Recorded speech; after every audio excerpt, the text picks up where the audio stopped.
Okay. Anybody have any feedback for me from the teaching so far?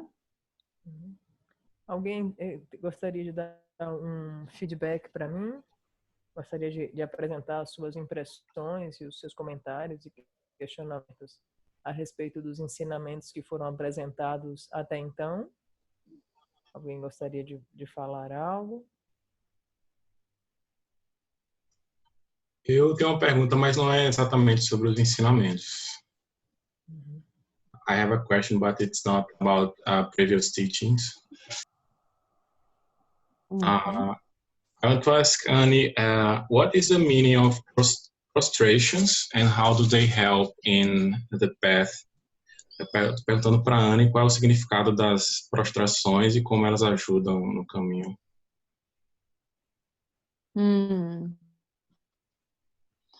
Well, first of all, it depends whether you want to practice the Vajrayana path or not.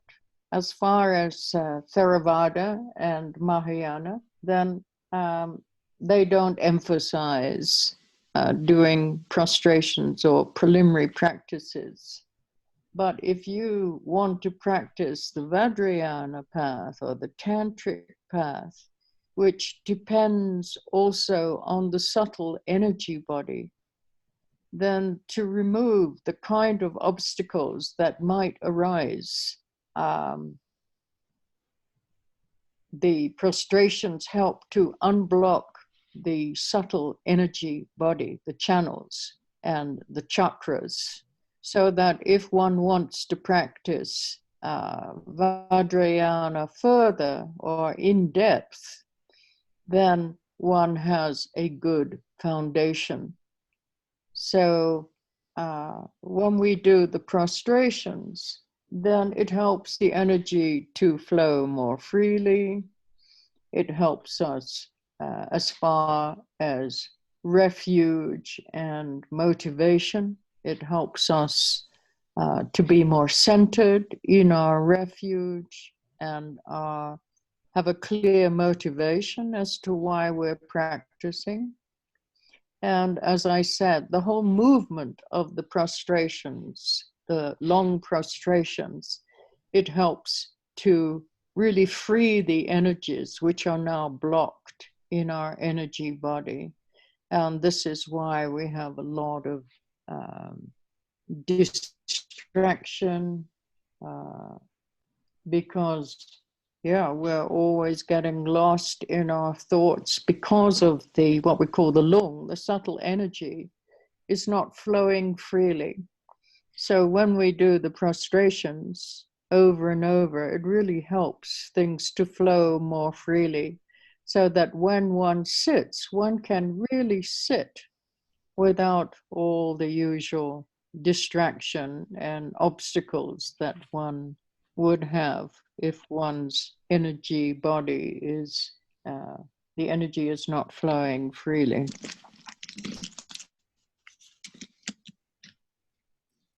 Has many advantages, not only the physical, the body, because it frees up the energy so the energies can flow more freely, but the speech, we're actually saying a prayer when we go down, we're saying the refuge prayer, so we're becoming clearer as to what we can depend on as far as genuine happiness and awakening.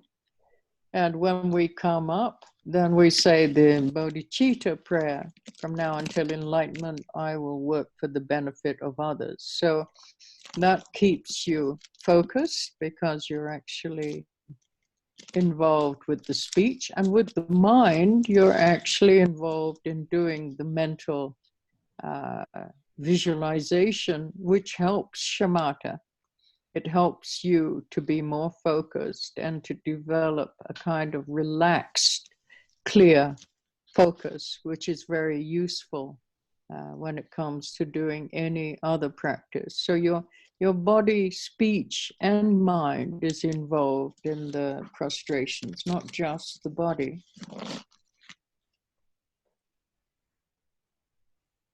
Okay, cara. Uhum.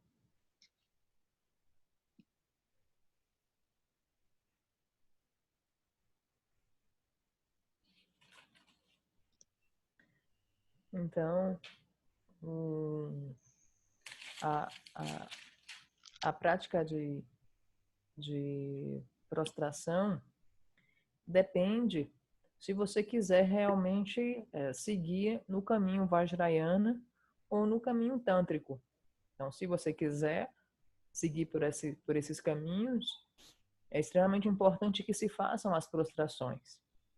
Porém, já na linhagem Theravada e na linhagem Mahayana, eles não enfatizam tanto as prostrações nem as práticas preliminares.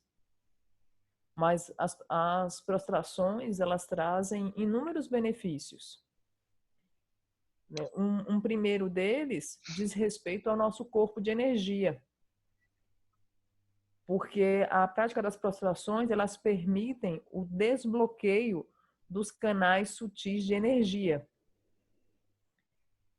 E, ao fazer, né, o movimento, você vai além e você vai em profundidade, porque ajuda a energia a fluir livremente. E quando a energia flui mais livremente, isso nos ajuda a estarmos mais centrados, a estarmos mais concentrados no refúgio e nos ajuda a compreendermos e nos conectar mais profundamente com a nossa motivação. Porque, de um modo geral, nós estamos constantemente distraídos e ficamos perdidos no nosso pensamento por causa justamente do lumbe, né? Dessas energias sutis que estão bloqueadas e que não fluem livremente. Então, ao fazermos as prostrações, nós desbloqueamos a energia, desbloqueamos, né, os nossos canais de energia. E então, quando a pessoa se senta, não há tantos obstáculos, não há tantas distrações, não há tantas sensações de ficar perdida no pensamento, delirando. Porque as energias estão caminhando livremente. E há muitas vantagens, né? Não só vantagens físicas, porque quando nós estamos fazendo as prostrações, quando nós estamos tratando da fala, do corpo e da mente. Então, quando nós traçamos a respeito da fala, o discurso, quando nós descemos, nós tomamos refúgio. E nós sabemos de que nós realmente podemos defender. Podemos depender de felicidade genuína e do estado desperto. E quando nós subimos, nós nos conectamos com a nossa motivação, com aquilo que realmente nos impulsiona no caminho. E no tocante à mente, você faz visualizações. E a sua mente fica mais refinada. E o seu foco consegue ficar muito mais relaxado e claro para uma prática de shamatha, por exemplo. Quando você No, Carla. The last part was not correct. Okay. I said that with the visualization practice, it acts as a form of shamatha. Yes. Instead of just doing shamatha on your breathing, you're doing shamatha with the visualization. So you're developing your ability to concentrate in a relaxed way, using the support of the visualization practice. In Vajrayana practice, you have three aspects to your refuge. You have what we call the outer refuge, which is the refuge in the Buddha, Dharma, and Sangha. And then you have the inner refuge, which you have, you take refuge in the Lama, the Yidam, which is the deity, and the Kadro, which is the aspect of emptiness, which is the mind aspect. So the Lama would be the body, the Yidam, the deity would be the speech or the communication aspect, the path, and the Kadro would be the essence or the essence of emptiness, the wisdom aspect. And you would also be taking refuge in what we call Sa, Lung, and Tidli, which is Sa is the energies or the prana. Sa is the channels, the energy channels. Lung is the energy that flows, the subtle energy that flows through those channels. And Tigli is the essence or bindu. It's very hard to explain what it is until you do more advanced practices. But this is through practice, you take refuge in the actual realization of what is happening. So it's a much more subtle level of refuge.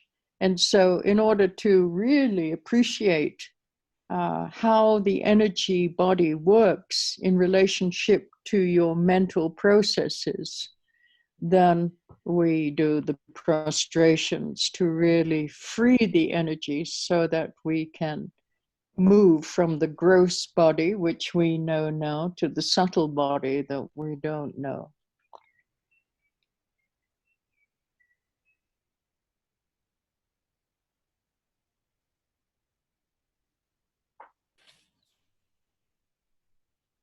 Então, corrigindo a parte final que foi mencionada, então, com a visualização, a visualização, ela atua como uma forma de chamata.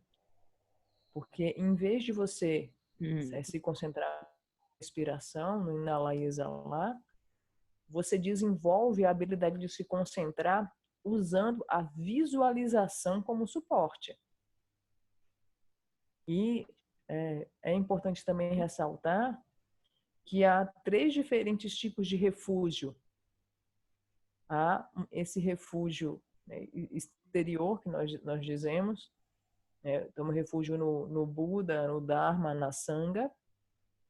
Há um outro refúgio interior que se diz, tomo refúgio no Lama, o Lama considerado como o corpo.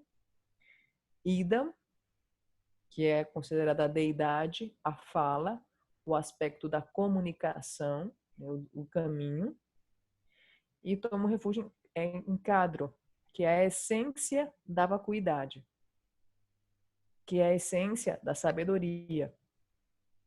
Há também um outro refúgio, que é o refúgio em Sa, refúgio em Lung e refúgio em Tidil.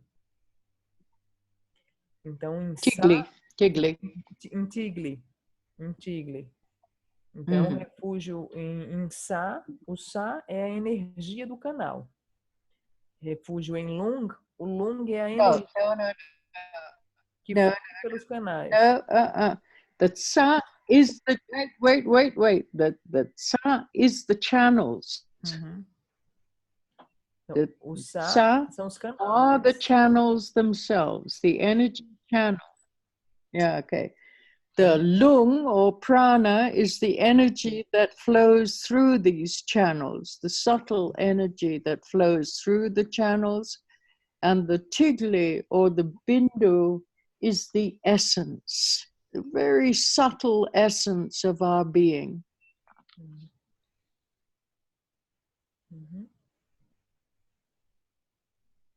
Então, o Tsa, tomo refúgio em Tsa, o Tsa é justamente o canal, os canais em si mesmos, os canais de energia.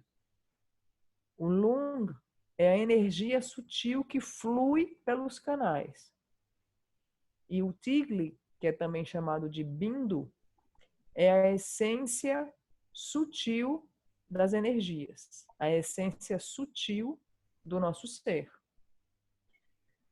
Então, quando se faz as prostrações, você toma refúgio, de fato, na realização que está acontecendo. E você compreende mais profundamente como mente e corpo funcionam e a relação disso no seu processo mental, nos seus processos de pensamento. De maneira que você compreende mais profundamente esse corpo sutil e essas energias sutis que circulam no seu corpo. That's it, Sunny. Yes, so you're continuously taking refuge in a more and more subtle way, a more and more refined way. So now when we take refuge in the Buddha, Dharma, and Sangha, also the Buddha is the mind of realization, the Dharma is the speech of realization, and the Sangha is the body of realization. Then the inner refuge, the Lama, represents the body, embodies the realization. It's the living example of realization. The Yidam, through the practice of the Yidam, that is the path itself that brings you to your own nature, which is the speech of realization. And the Kadro, Ka means emptiness, Dro means the one who rests in that empty space, which is our own nature, which is the mind of realization. The Kadro is the mind of realization. This is all inner refuge. Lama, Yidam, Kadro. And then as we begin to practice more, then we actually take refuge. We depend on this process of the subtle energy body, of the channels, the subtle energy channels, the energies that flow through those channels, which is the prana or the lung, and the tigli, which is really impossible to explain at this stage because you haven't done any practice, is really the essence of our being. So that is the mind.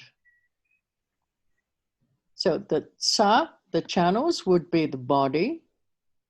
The Lung would be the communication aspect, the speech of realization, and the Bindu would be the mind of realization. So your refuge is becoming more and more subtle as your practice develops.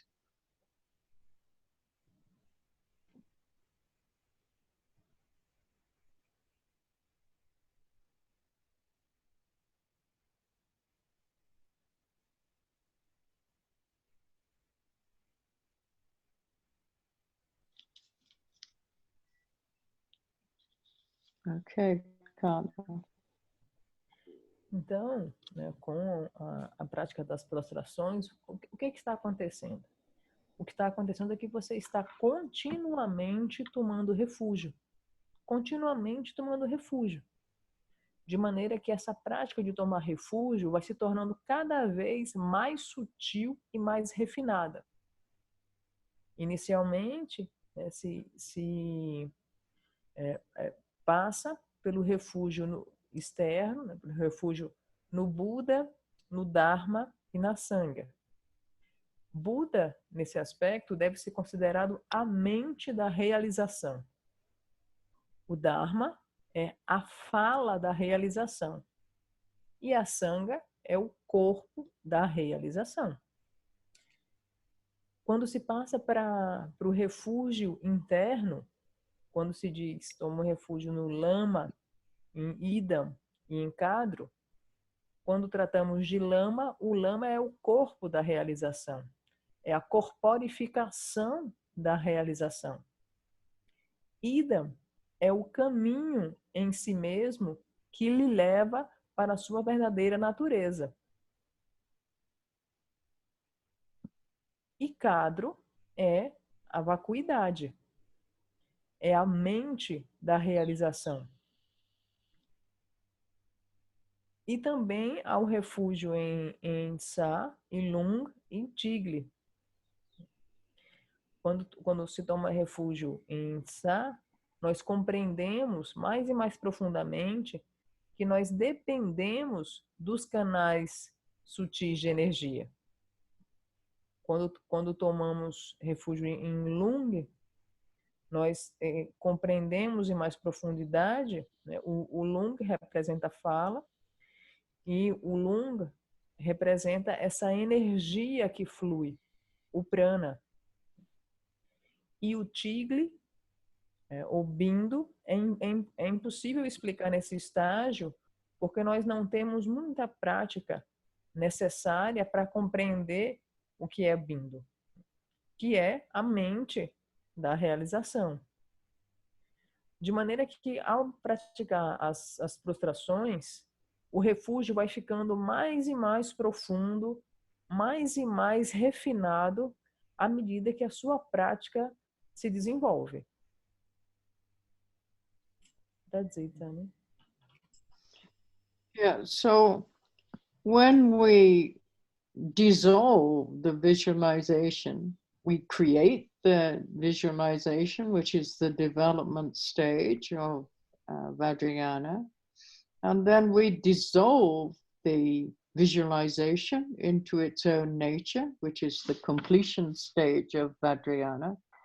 And we have to be able to rest in that essential nature. When we dissolve the visualization, everything goes back to its own nature, the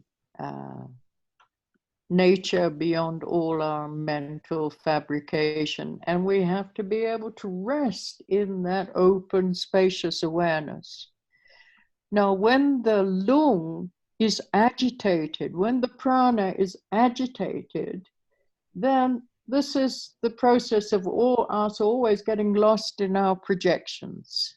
And so a number of masters today, when they look at the Western mind,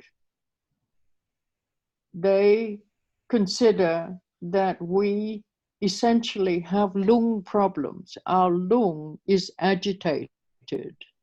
And so we cannot rest at all. We're always, the lung is always moving, which causes all the mental agitation. And so in order to be able to rest the mind in its own nature, then the lung itself has to really be able to flow freely in a very relaxed way. So this is why the prostrations are very helpful in many ways.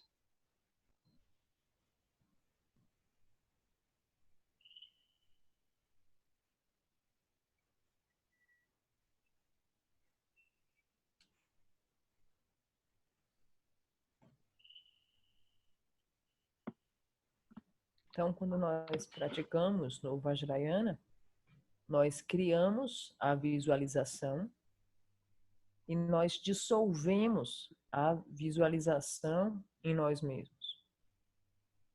E quando há essa dissolução, há o que se chama estado de compleição. Nós temos que repousar nesse estado. Nós temos que repousar na nossa verdadeira natureza. Temos que repousar nesse estado desperto.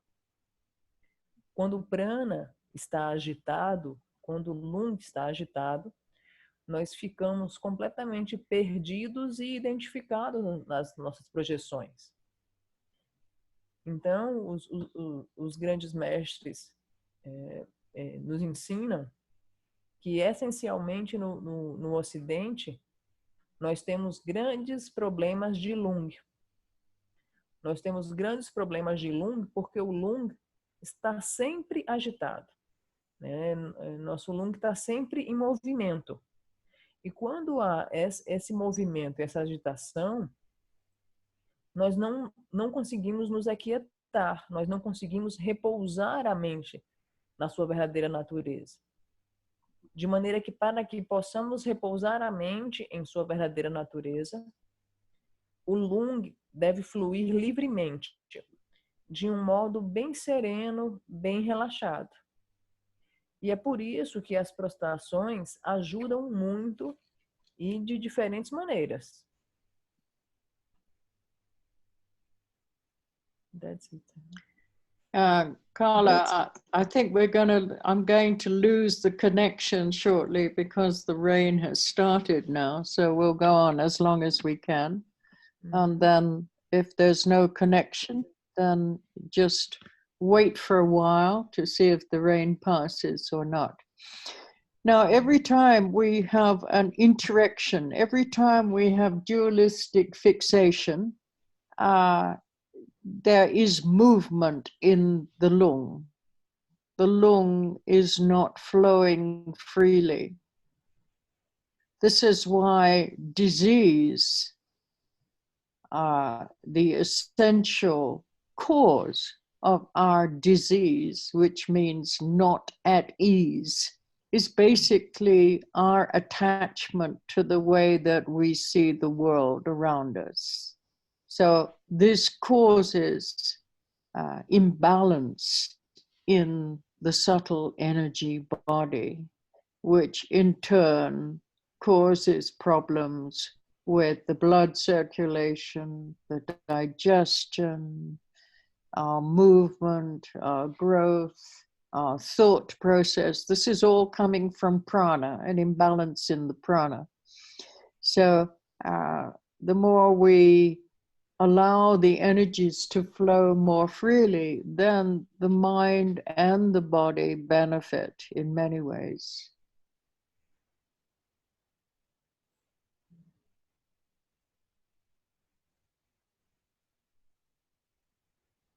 Okay.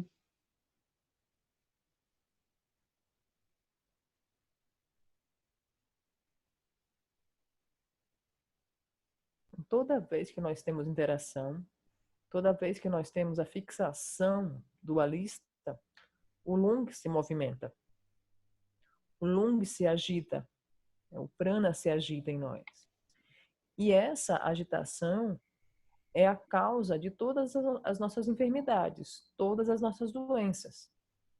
A causa essencial das nossas doenças, ela é baseada no apego que nós temos sobre o que pensamos a respeito do mundo dos fenômenos, a respeito das aparências que nos chegam.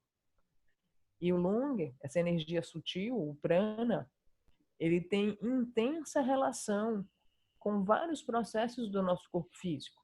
Ele tem intensa relação com a nossa respiração, intensa relação com o aparelho digestivo, intensa relação com o nosso crescimento, Blood circulation. Com a circulação, Blood circulation. Com a circulação sanguínea. E tem também relação, e também tem relação com os nossos processos de pensamento. De maneira que quando nós fazemos as prostrações e nós fazemos com que as energias fluam livremente, eliminando os bloqueios dos canais de energia sutis, a mente e o corpo têm grandes benefícios de diferentes maneiras.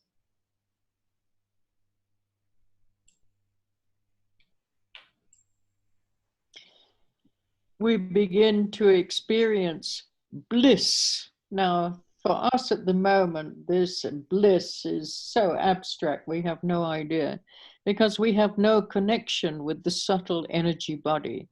Everything that we perceive on a very gross level. But as we begin to practice more and more, we begin to experience everything through blissful emptiness, which is the nature, the unconditioned nature of ourselves and the phenomenal world.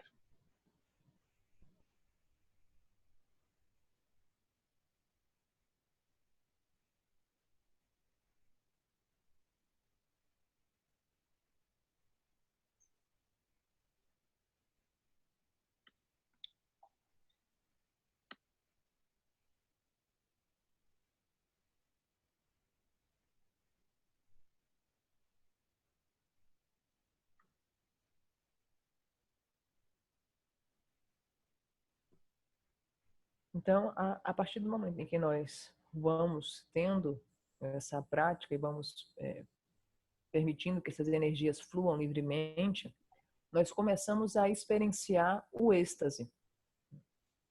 Atualmente, nós não temos conexão com esse corpo de energia. Tudo que nós percebemos, a nossa percepção é extremamente grosseira, superficial.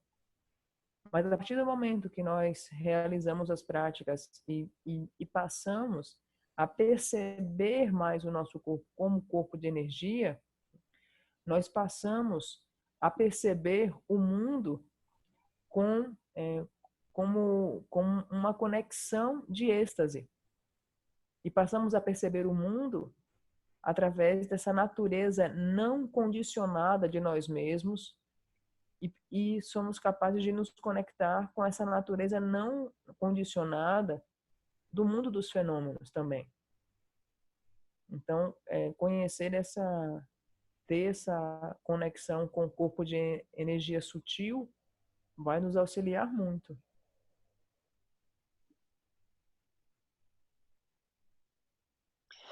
In Vajrayana, bliss, which is, I don't know how you would translate that. I don't know if you would translate that as ecstasy. I think it's translated in another way. Bliss and emptiness are inseparable. So when we go beyond our mental fabrication, then the mind can really rest in this spacious awareness, which is bliss itself. And this cuts through all our attachment to appearances, and we can just rest in this open, spacious awareness much more easily. So Vajrayana is really the path of blissful awareness, inseparable with emptiness. It's a very different approach. And this is why they say that with the Vajrayana path, you can attain enlightenment in one lifetime, because you're using the support of your subtle energy body. Whereas in Theravada or in Mahayana, you're not using the support of your energy body, this subtle energy body.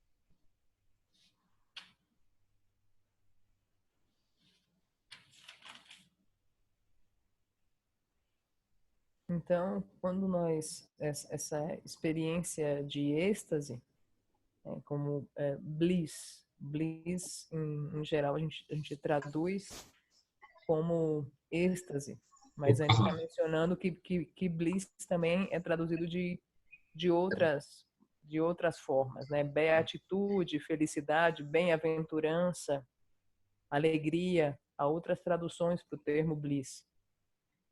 E essa bem-aventurança, esse êxtase e a vacuidade, eles são inseparáveis. Romani, você queria falar alguma coisa? Não, era isso mesmo, bem-aventurança. É um termo mais usado. Uhum. Então, essa bem-aventurança e a vacuidade, eles são inseparáveis. Porque nós, quando vamos além da fabricação mental, a mente pode repousar nesse estado desperto, que é espaçoso, sem limites. Ela repousa nesse estado desperto, espaçoso e aberto.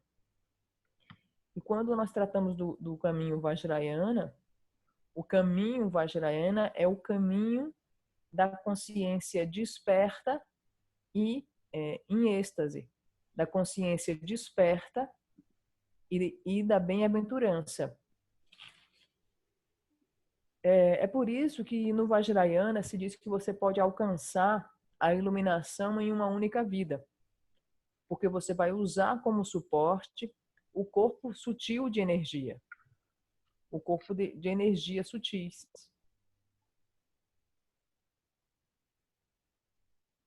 That's it, honey.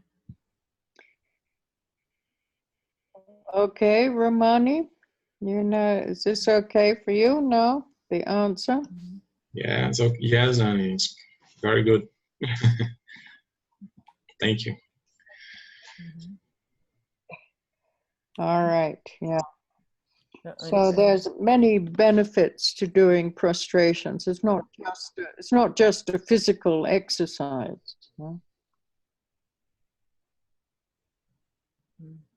Então, Anne mencionou, Romani, a resposta foi apropriada para você a respeito das prostrações? O Romani disse que sim, que foi apropriada. E Anne complementou que não é apenas, quando se fala em prostrações não são apenas um exercício físico. A gente não pode ver prostrações meramente como exercícios físicos. Elas envolvem uma série de inúmeros benefícios que repercutem, né, no caminho do praticante.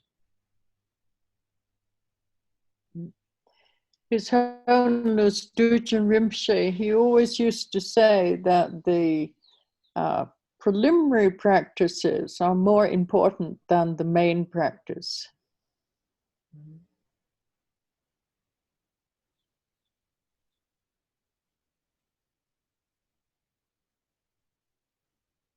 Because they give you, you know, all the qualities that you need to really be able to progress along the path without obstacles.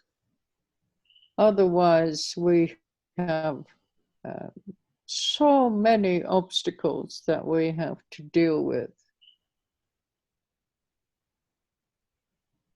Obstacles, physical obstacles, all kinds of illnesses and discomfort and problems with the body, and then problems with the speech. You know, people, you know, because of our past karma, we have all kinds of obstacles with the speech. People don't believe when we say something. We don't really communicate in a clear way.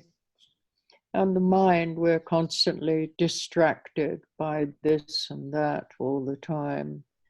So, you know, continuously we have different kinds of obstacles that we have to deal with along the path.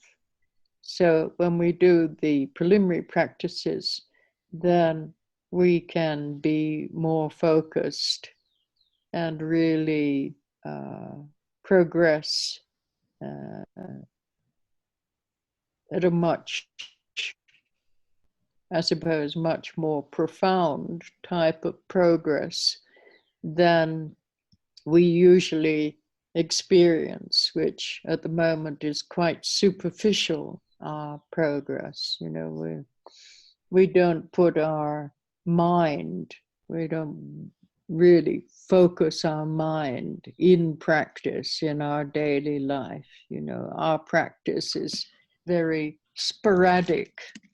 You know, when we feel like practicing, then we practice, but we don't utilize what's happening in our life as our practice, as our path.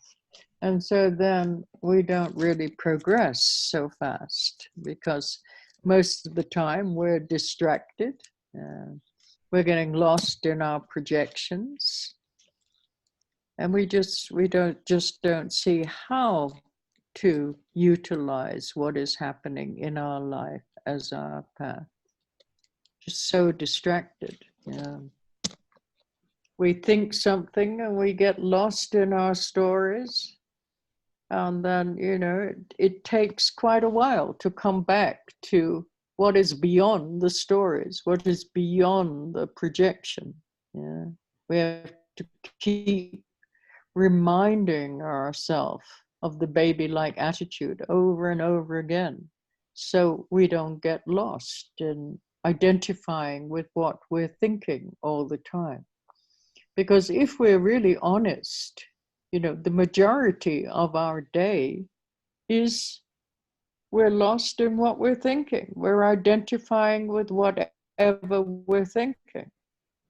So, there's very little mindfulness applied in our daily life, because our habit is to identify with the thought process. And so we need a lot of support to be able to go beyond this habit or this tendency of always identifying with whatever we're thinking.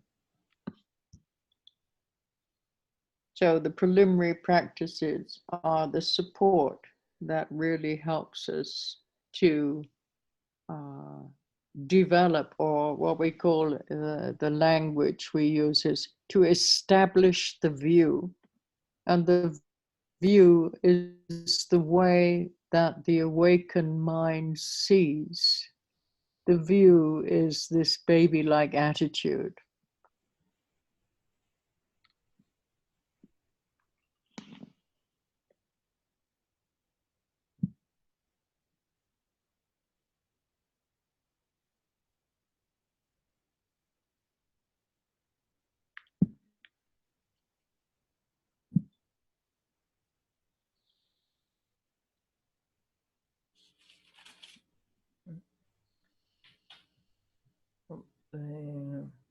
O grande mestre Dundon Rinpoche, ele ensinava que as práticas preliminares, elas são mais importantes do que as práticas principais. Porque as práticas preliminares, lhes dão todas as qualidades de que você precisa para progredir no caminho e ultrapassar os obstáculos. E atualmente nós temos diferentes tipos de obstáculos. Temos problemas físicos, temos doenças, temos desconfortos, temos por vezes obstáculos da fala que repercutem de diferentes maneiras. Por exemplo, a pessoa fala e as pessoas não acreditam no que estamos falando. Ou quando nós falamos, as pessoas distorcem completamente o que falamos. Ou quando falamos, a pessoa entende o oposto daquilo que foi dito. Então, nós temos vários obstáculos nesses aspectos. E, por vezes, trazidos de outras existências. E temos também o obstáculo da nossa mente estar sempre distraída com isso e aquilo o tempo todo. De maneira que, continuamente, nós temos inúmeros obstáculos no caminho. E as práticas preliminares nos impulsionam justamente a superar esses obstáculos, a nos tornar mais focados, mais concentrados, com um maior refinamento na nossa capacidade de concentração, sem distrações e dispersões. De maneira que as práticas preliminares, elas possibilitam um progresso mais profundo e mais substancial. Se nós formos sinceros com nós mesmos, nós vamos considerar que o nosso progresso atual, ele é bem superficial. Ele é muito superficial. E por que isso acontece? Porque nós não colocamos a nossa prática na vida diária. Nós não colocamos o que acontece no nosso dia a dia, na nossa vida diária, como nossa prática. De maneira que nós consideramos que há simplesmente momentos esporádicos, longínquos, há certos momentos em que nós vamos praticar e nós não usamos a nossa vida diária como a nossa prática de instante a instante. Então, isso faz com que o nosso progresso seja muito superficial e limitado. E nós podemos conceber isso também porque nós passamos a maior parte do nosso dia completamente distraídos e perdidos nas nossas projeções. Observem na nossa vida diária, observem o que acontece. Geralmente nós pensamos em algo e imediatamente nós ficamos perdidos nessa projeção, nas histórias, né, que nós contamos para nós mesmos, e ficamos completamente embriagados nessas histórias. Ficamos completamente perdidos nas nossas projeções. De maneira que nós temos que nos lembrar inúmeras e inúmeras vezes durante o nosso dia a atitude do bebê. A atitude do bebê. Porque a atitude do bebê vai nos permitir que nós estejamos concentrados e não estejamos tão distraídos e perdidos nas nossas projeções. E se formos bem honestos com nós mesmos, na maior parte do dia, nós estamos identificados e perdidos no que quer que seja que pensemos. De maneira que, se formos honestos com nós mesmos, na maior parte do dia, nós vamos observar que nós praticamos muito pouco a prática de atenção plena. De maneira que nós precisamos de muito suporte para combater e para enfraquecer esse hábito que temos de estar constantemente identificando tudo que nos chega pelos sentidos. Por essa razão, as práticas preliminares, elas são muito profundas e muito importantes porque elas estabelecem a visão. Elas estabelecem como a mente desperta vê. E como a mente desperta vê, a visão é a atitude do bebê. That's it, honey. Okay, so let's go on with this teaching that we began 2 weeks ago. Last week I introduced you to the skandhas, what we call the skandhas, the 5 skandhas, or the 5 aggregates of our ego psychology. And I said to you that the way that our mental processes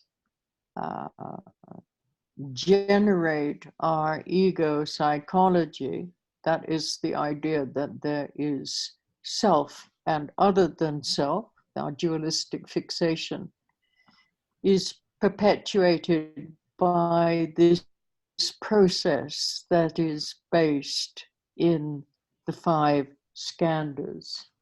And this is one of the original and essential teachings of the Buddha that he gave 2,500 years ago. Yeah. So this is not something that I just thought of last week. This comes down from the Buddha, and this is really incredible how detailed the explanation is as far as how we see the world today in our dualistic way, and why we see the world in the way we do, and why we suffer. So this is really very important to understand, the 5 skandhas. Then we will understand why we experience whatever it is in the way that we experience it. Okay, Carla. Mm-hmm.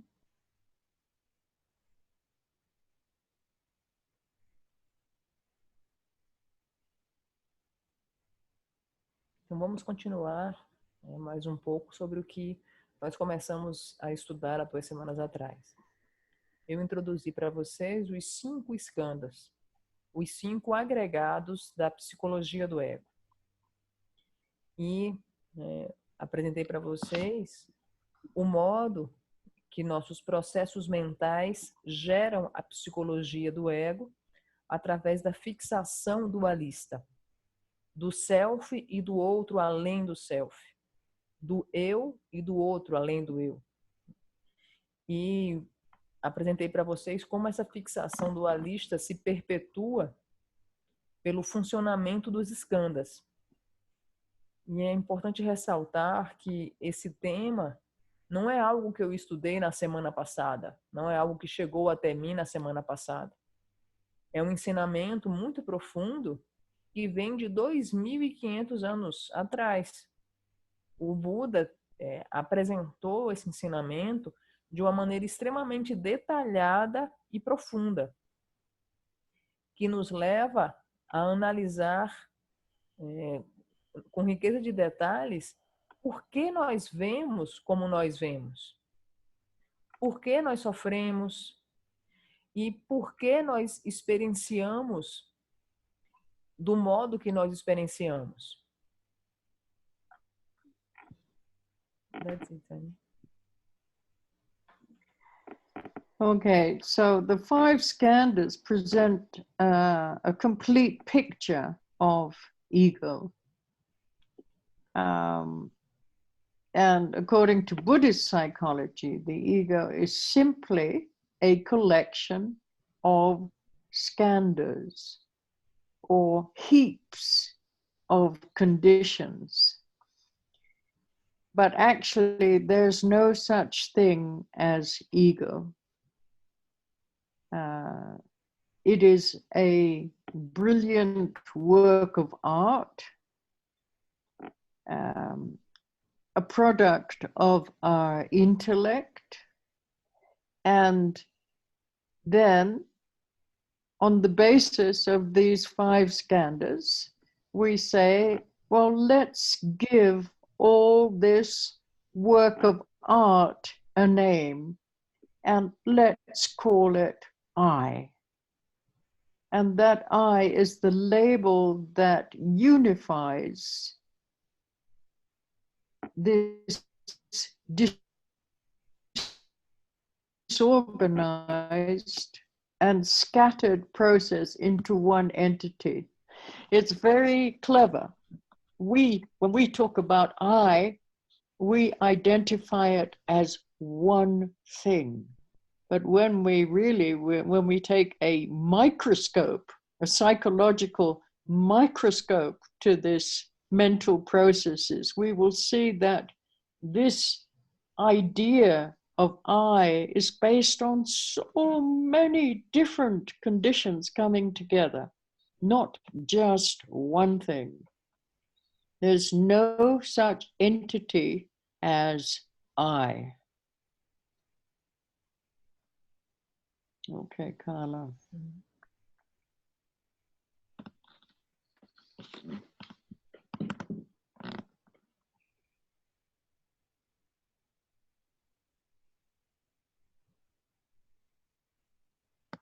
Os 5 skandhas, eles apresentam um desenho completo do ego. E é uma simples coleção de skandhas, um aglomerado de condições nesse ego. E se constrói uma obra de arte brilhante, um produto do nosso intelecto. E nós vamos dar a essa obra de arte fantástica o nome de eu. Então, esse eu é o elemento identificador. É a partir dele que nós temos nosso ponto de referência que identifica e organiza. Porém, quando nós colocamos um microscópio psicológico nesse eu, quando aumentamos a potência das lentes para ver esse eu com mais detalhes, nós vemos que não há nada sólido ali. o que há inúmeros complexos de condições que se reúnem para gerar aquele eu. Porém, de forma alguma, há uma entidade sólida chamada de eu.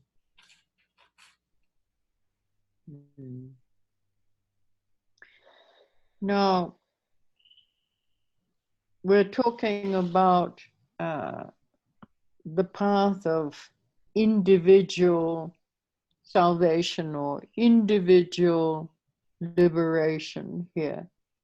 And here, when we talk about the path of the Dharma, I think it is very unlike any other concept of religion.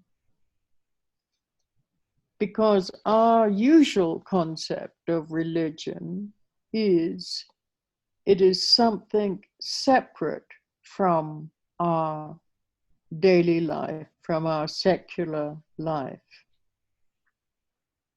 And so when we talk about, going to work and business, then we give ourselves a different identity. Yeah, that's my work identity. And when I go to church, or when I go to the temple or the mosque or synagogue, whatever else, then that is my religious identity. So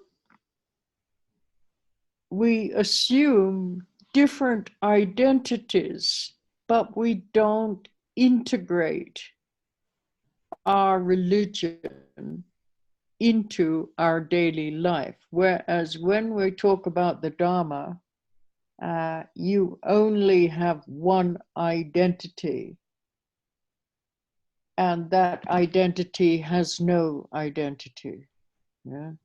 It is your life. Your spiritual path is your life. Your life is your spiritual path. There's no separate identities here. There's no such thing as a separate time for religion, a separate time for work, a separate time for this or that. Yeah, it's all comes under the view of the awakened mind. Yes, how we're going to see our own nature through every appearance, no matter what is arising. It is all our spiritual path. It is all an opportunity to see clearly.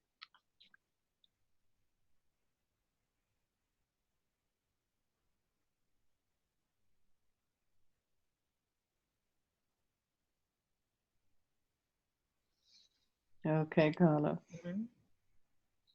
I think that's what makes Buddhism so different, that in Buddhism, your life is your spiritual path,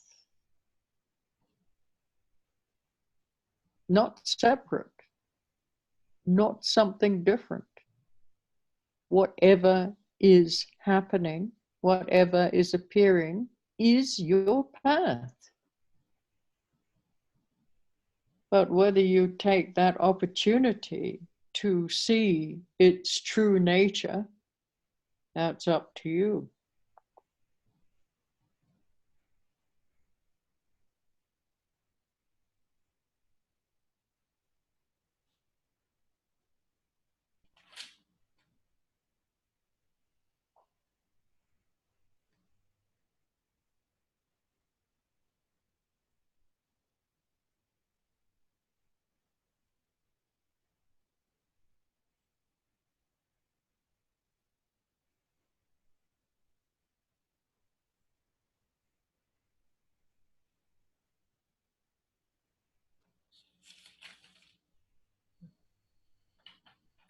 Então, quando nós estamos falando aqui, nós estamos falando do caminho da salvação individual, do caminho da liberação individual. E é muito interessante observar que não há nenhum conceito de religião que trate desse aspecto. Quando nós tratamos de religião, em geral, não tratamos a respeito da vida diária e de como usar a vida diária como nosso caminho espiritual. De maneira geral, o que nós fazemos no nosso dia a dia é que nós tratamos de identidades distintas para os diferentes aspectos da vida. Então, nós tratamos de trabalho e temos uma identidade para esse trabalho, uma identidade profissional. Quando nós tratamos de negócios, nós temos uma identidade para lidarmos com esse negócio. E quando nós tratamos do aspecto religioso, independentemente se nós vamos para um culto, se nós vamos para uma sinagoga, se nós vamos para uma mesquita, se nós vamos para uma igreja, essa passa a ser a minha identidade religiosa. Então, nós assumimos diferentes tipos de identidades, nesses diferentes campos da vida: trabalho, negócio, igreja, família e outros mais. Porém, nós não integramos a religião, o aspecto da religião, na nossa vida diária. E esse é um ponto bem diferente do budismo. Do budismo, nós aprendemos que o seu caminho espiritual é a sua vida. O seu caminho espiritual é a sua vida de instante a instante. E tudo o que acontece na sua vida de instante a instante. Não existe um tempo reservado para algo, como de uma maneira geral nós tratamos. Para nós atualmente, nós temos um tempo para nos dedicar à religião, um tempo para nos dedicar ao trabalho, um tempo para nos dedicar aos negócios, um tempo para dedicar à família. Tudo fica em situações temporais estanques. Porém, no caminho budista, tudo é usado para ver a verdadeira natureza. Tudo é usado para ver a verdadeira natureza dos fenômenos. E tudo, o que quer que ocorra, é sempre uma grande oportunidade para que nós possamos ver claramente, ver além das fabricações mentais, ver além das projeções.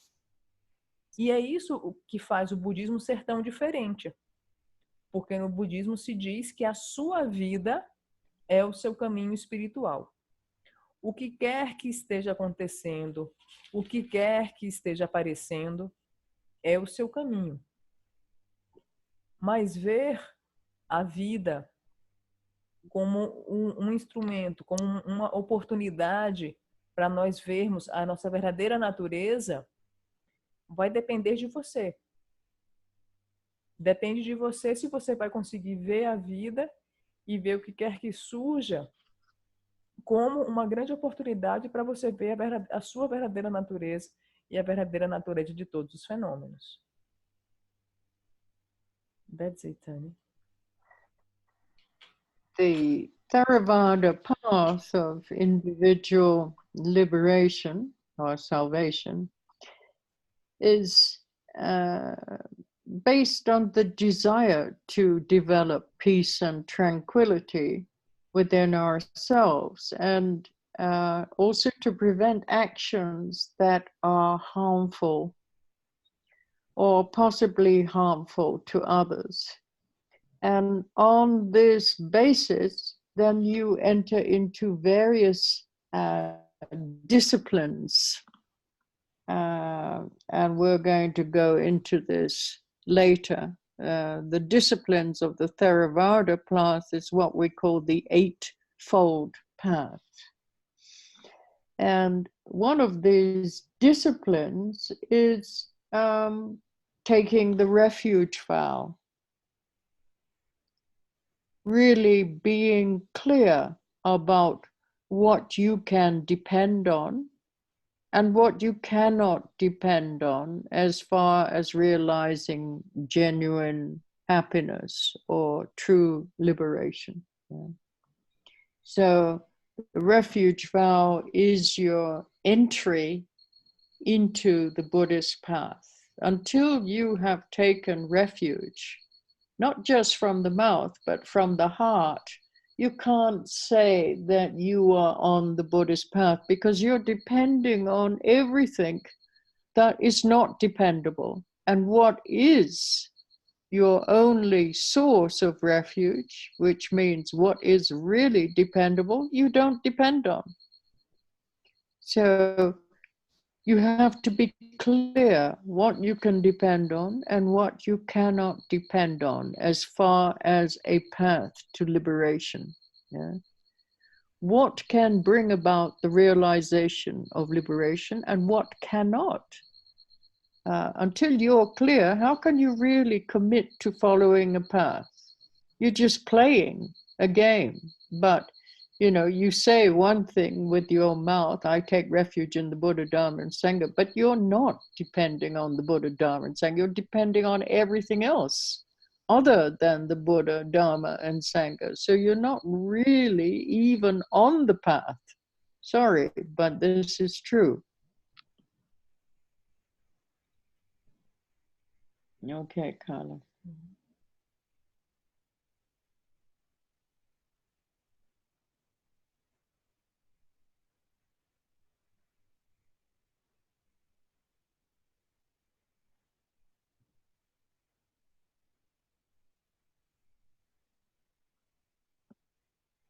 Então, o caminho Theravada de liberação individual, de salvação individual, é baseado no estímulo, no incentivo à paz e tranquilidade e no combate, no que nos leva a evitar a agressão contra nós mesmos e agressão contra os demais.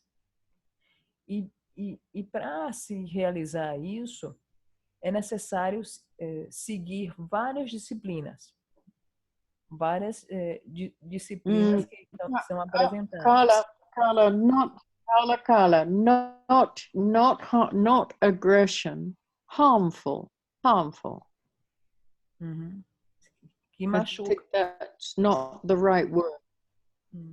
Yes, anything that can harm yourself and harm others. And this is why we enter the discipline, so that we don't harm ourselves and we don't harm others. Então, It's nothing to do with aggression. Então, nós temos que evitar ofensas. Nós temos que evitar fazer coisas ruins, temos que evitar prejuízos.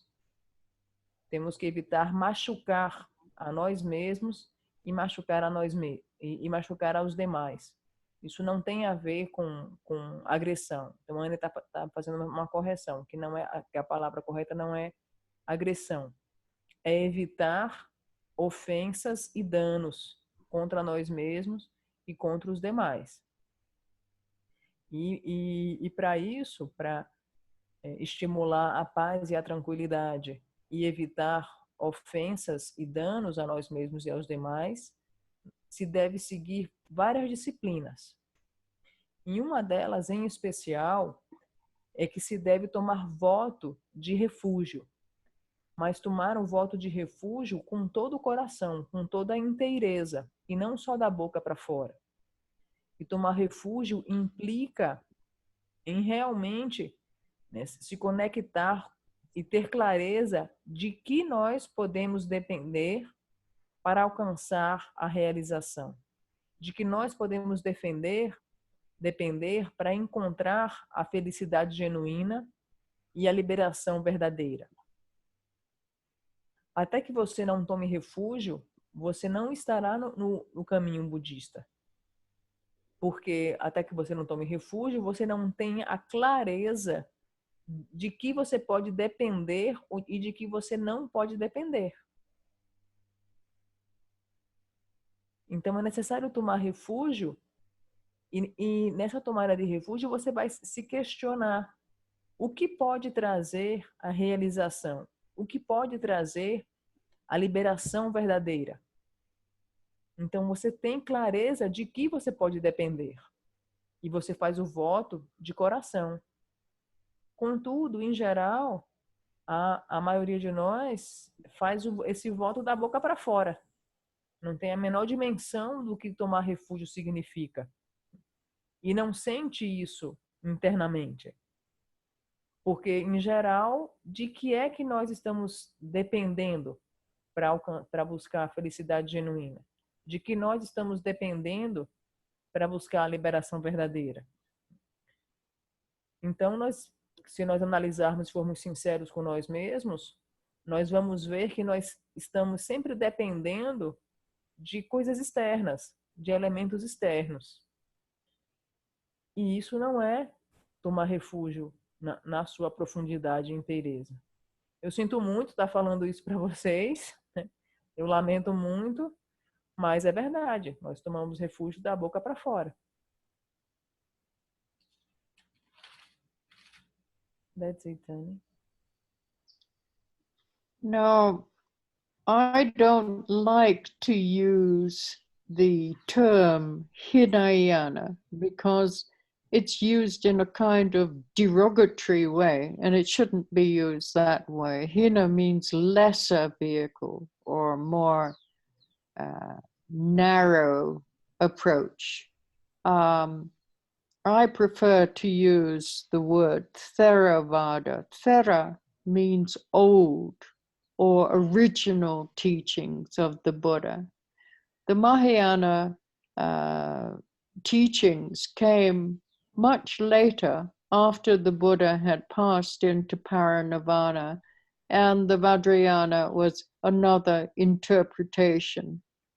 The original teachings that we're studying here at this time is the Theravada approach, or the old school, or the original teachings of the Buddha.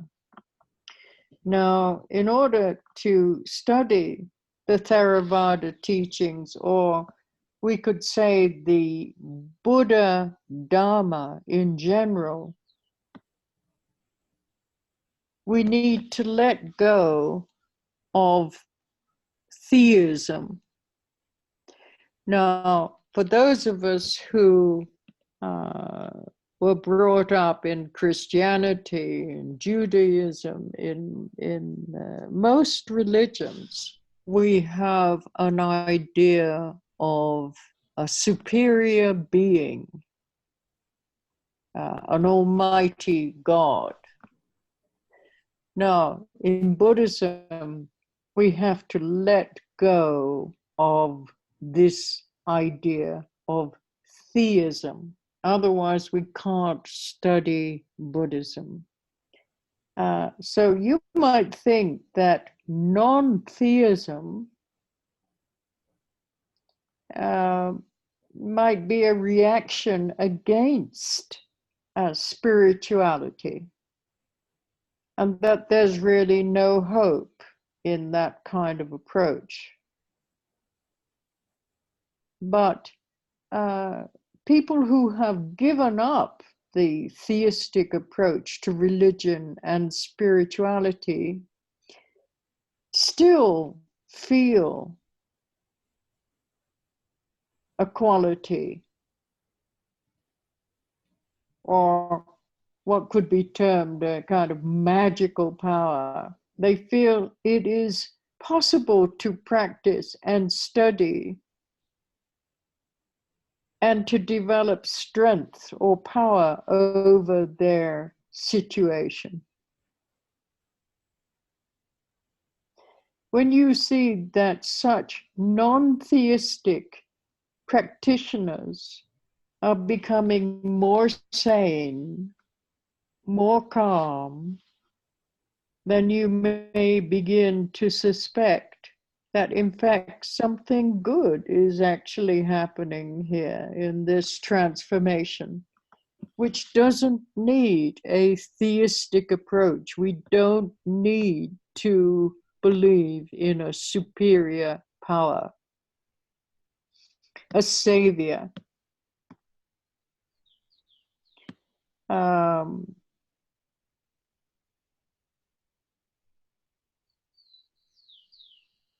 Now, we're going to look at a very kind of sane, down-to-earth approach, where we're going to learn from our relationship with life itself. That is our teacher, how we relate to whatever is happening in our life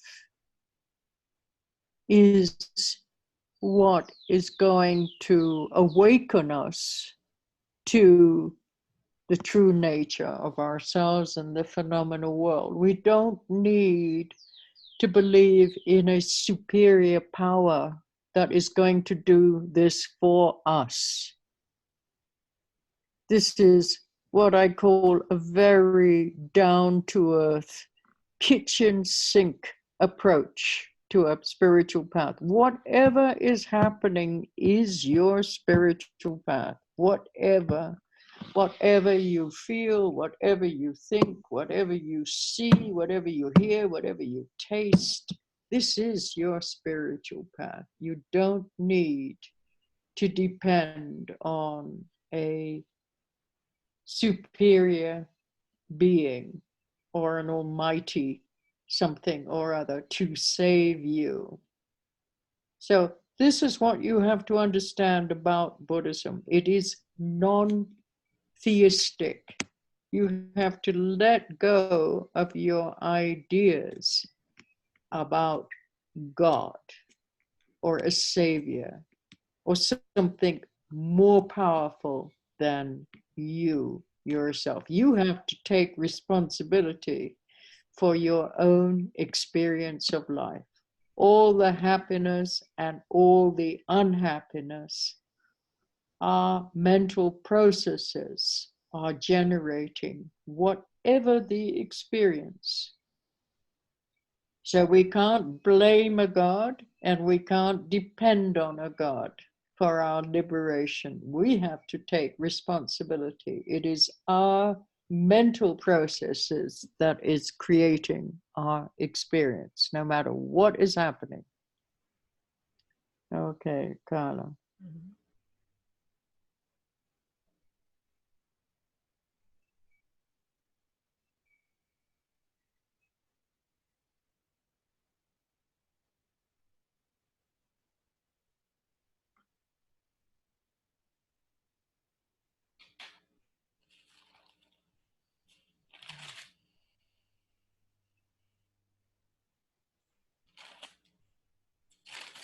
Então, eu particularmente não aprecio muito de usar o termo Hinayana, porque Hinayana é um modo derrogatório de utilizar, porque Hina significa estreito. Eu prefiro usar o termo Theravada, porque Thera significa antigo, significa velho, significa originário. Então, por isso que eu prefiro usar o termo Theravada. É o ensinamento originário do Buda. E o Vajrayana, ele só adveio após o Buda ter passado para o Paranirvana. Então, o Vajrayana é um ensinamento posterior ao Theravada. E o que eu estou transmitindo para vocês no momento são justamente os ensinamentos da linhagem Theravada, que são os ensinamentos originais do Buda. Nós estamos estudando o Buda Dharma. E para que nós possamos estudar esses ensinamentos originais do Buda, nós precisamos deixar ir o teísmo. Nós precisamos deixar ir essa crença de que existe um ser superior. Eu sei que para quem é cristão, ou para quem é judeu, ou para quem tem algum tipo de fé nesse sentido, essa ideia de que existe um Deus é algo muito forte. E nessa formação cristã, há sempre um ser supremo, um Deus, um ser que vai nos salvar de tudo. E à primeira vista, quando nós refletimos a respeito do não teísmo, pode parecer algo anti-espiritual, mas na verdade não é. É algo muito profundo. E inúmeras pessoas que deixaram de lado o teísmo vinculado à religião e espiritualidade se desenvolvem e ascendem profundamente e firmemente no caminho espiritual.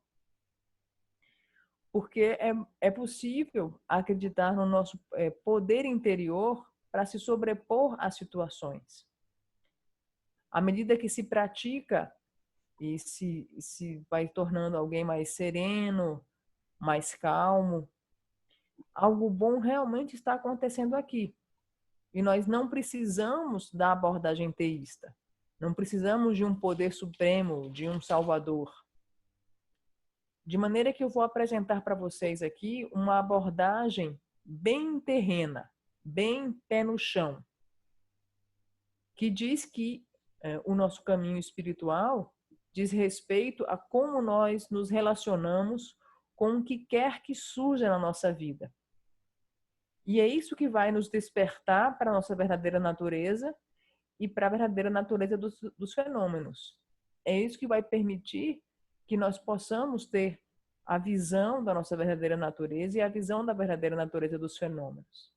De maneira que a abordagem que eu estou apresentando para vocês é uma abordagem bem pé no chão. É o que eu chamo de abordagem do nível pia da cozinha. É uma abordagem que diz respeito que o que quer que você pense, o que quer que você veja, o que quer que você saboreie, o que quer que você escute, quaisquer sensações táteis que você tenha, tudo isso faz parte do seu caminho espiritual. E é uma abordagem muito libertadora, porque você não depende de algo ou alguém que vai te salvar. Só que para isso você precisa deixar ir as suas ideias a respeito do teísmo. Você precisa deixar ir as ideias de que existe um ser supremo, um Deus todo-poderoso que define tudo, né? E ao deixar ir essas ideias teístas, você vai observar que você passa a tomar responsabilidade. Você passa a tomar a sua própria responsabilidade por toda a sua felicidade e por toda a sua infelicidade. Porque quem cria a sua felicidade ou a sua infelicidade são os seus processos mentais. Você depende dos seus processos mentais. São os seus processos mentais que criam as suas experiências. Não importa o que esteja acontecendo. São os seus processos mentais que fazem você experienciar de uma determinada maneira. E é muito importante compreender isso, porque você passa a não culpar ou não atribuir responsabilidade para um ser supremo.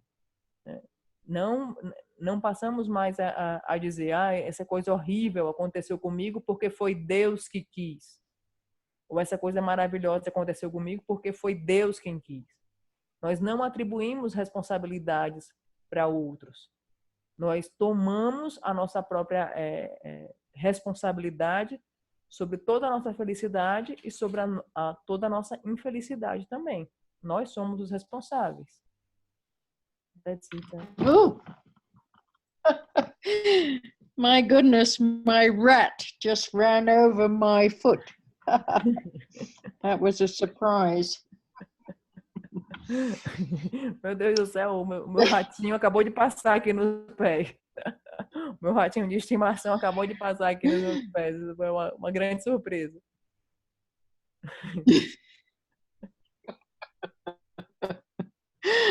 Yes, my rat is getting very courageous. He's not afraid of me, or she is not afraid of me at all. She knows that I won't hurt her. So now she's taking advantage of that.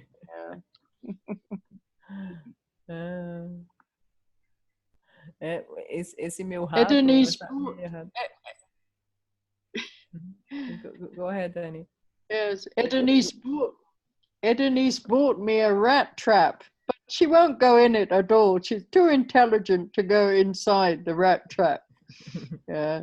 So the cheese is there intact, and the rat is outside eating everything but the cheese in the trap. Eating all my clothes. You can't believe what she's done to my clothes. Let me show you my clothes. This is the present from my rat. Wait till I show you my robes. Oh dear. Look at all these holes. Can you see all these holes? This is my rat eating all my clothes. Look at this. Can you see all these holes everywhere? Oh, look at this. Even the tailor won't even repair my clothes. She said, no, the clothes are too bad. You can't repair. Yes, so she must think this is delicious because she's made such big holes in my clothes. Oh. Então, o rato, ou a rata acabou de passar por ela. E a ratinha, ela tá bem corajosa, tá tomando bastante coragem para se aproximar da Anne, porque a ratinha sabe que a Anne não tem a intenção de machucá-la, né, ou de matá-la. Inclusive, a Denise até deu de presente para a Anne uma armadilha para aprisionar ratos e colocou um queijo lá bem delicioso pro ratinho comer. Só que o ratinho não entra na armadilha de jeito nenhum. O ratinho é muito inteligente. O queijinho tá lá intacto e ele come tudo que tem pelas redondezas e ele come todas as minhas roupas. Deixa eu mostrar para vocês aqui, né?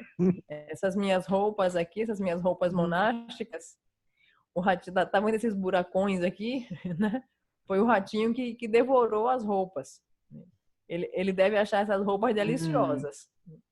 E eu levei para o costureiro, para a costureira consertar, e a costureira falou, olha, para esse tipo de rasgo e esse tecido não tem conserto de jeito nenhum. É melhor descartar esse pedaço de pano. Então, a ratinha deve se deliciar com as roupas da Anne por aí. Yes, I'm sure the rat has a wonderful nest, really comfortable, you know. It takes everything back to its nest, makes itself a nice bed, really comfortable somewhere.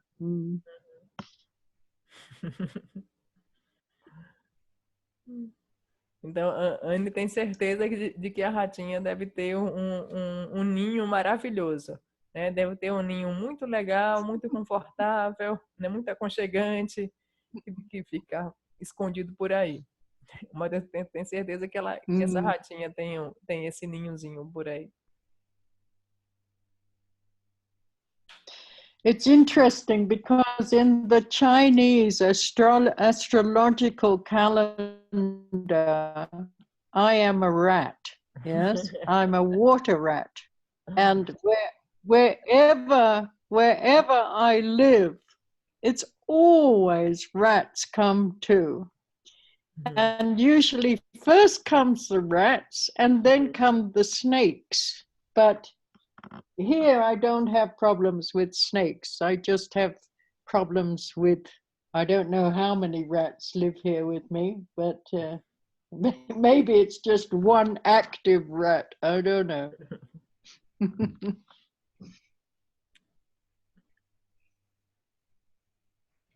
É bem interessante falar para vocês que no calendário chinês, né, no horóscopo chinês, o meu signo chinês é rato. Eu sou, no horóscopo chinês, um rato de água. E é muito interessante. Onde quer que eu vá morar, primeiro surgem os ratos, né? E aqui tem vários, ou talvez seja só essa ratinha hiperativa que fica correndo de um lado para o outro, e eu acho que são mais rápidos que moram aqui, mas talvez seja só ela. E primeiro vem os ratos e depois vem as serpentes, vem as cobras. Só que, por enquanto, aqui no Atiling não tenho problemas com cobras. As cobras ainda não apareceram. Mas os ratos estão aí, firmes e fortes. Okay, let's continue. So, if you're going to follow a spiritual path, you have to choose, is your spiritual path theistic? And if you don't want a theistic path, then you may decide to follow the non-theistic Buddhist path. So it's important to understand how the teachings are structured so you have a good basis for your spiritual path.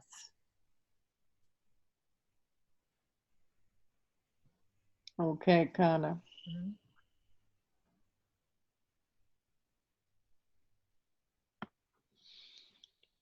So you have to choose, if you want a theistic path, then you can't choose Buddhism. If you want a non-theistic path, then you can't believe in a supreme being or an absolute kind of savior.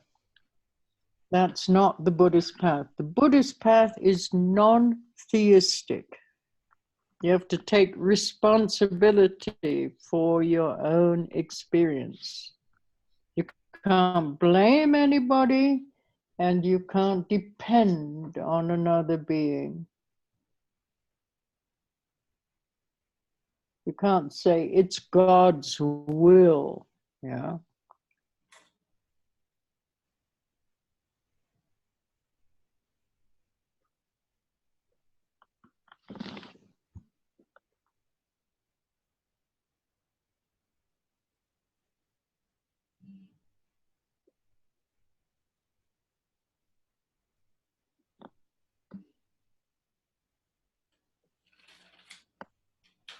Então, vamos continuar. Para seguir no caminho espiritual, você tem que ter muita clareza. Você tem que escolher se você quer um caminho teísta, um caminho baseado em um ser supremo, ou o caminho não teísta budista. É extremamente importante saber como os ensinamentos são estruturados para que você tenha uma boa base. E, primeiramente, você tem que escolher. Porque se você quiser escolher um caminho teísta, um caminho em que se acredita que existe um Deus supremo, que é um Salvador, se você acredita nisso e você escolhe seguir por esse caminho, você não pode escolher o caminho budista. O caminho budista não vai servir como um caminho espiritual para você. Por quê? Porque no caminho budista, você tem que tomar responsabilidade por todas as suas experiências. Você se torna responsável pelo que quer que esteja acontecendo. E se você está seguindo o caminho budista, você não pode culpar ninguém. Você não pode culpar nenhum ser supremo para o que está acontecendo com você. Você não pode dizer, isso aconteceu comigo porque isso foi o desejo de Deus, isso foi da vontade divina. Então, se foi da vontade divina, a responsabilidade é de Deus e não minha. Você não pode ter essa postura, porque no caminho espiritual budista é um caminho não teísta. Não há esse ser supremo a quem você possa culpabilizar ou responsabilizar. Você é quem é o responsável pelas suas experiências. Você não pode culpar ninguém. That's it, Annie. Okay, so the Theravada teachings is structured according to we could say three key principles. And these are discipline, meditation, and knowledge. In Sanskrit, we would say shila, which is discipline, samadhi, which is meditation, and prajna, which is knowledge or wisdom. And together, they govern the Theravada path. They represent three types of learning. First of all,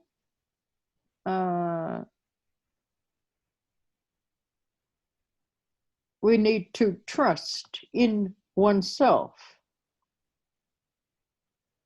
Second, practicing one's trust, but in a meditative way. And finally, expressing what one has trusted and learned. So discipline is the teacher as well as the teachings themselves.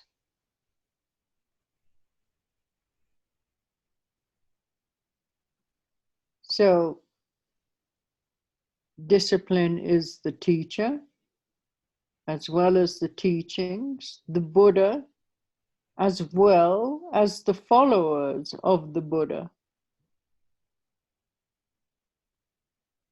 So meditation is a way to relate your life to your spiritual path. And then as far as this word prajna or knowledge, if you want to learn about the Dharma, then there is so much. There's 84,000 different teachings that the Buddha gave, which is the path to realize our own nature. 84,000 different ways of understanding your mind, depending on your capabilities, on your faculties. So 84,000 teachings for the 84,000 different types of delusion. The Buddha understood the mind completely.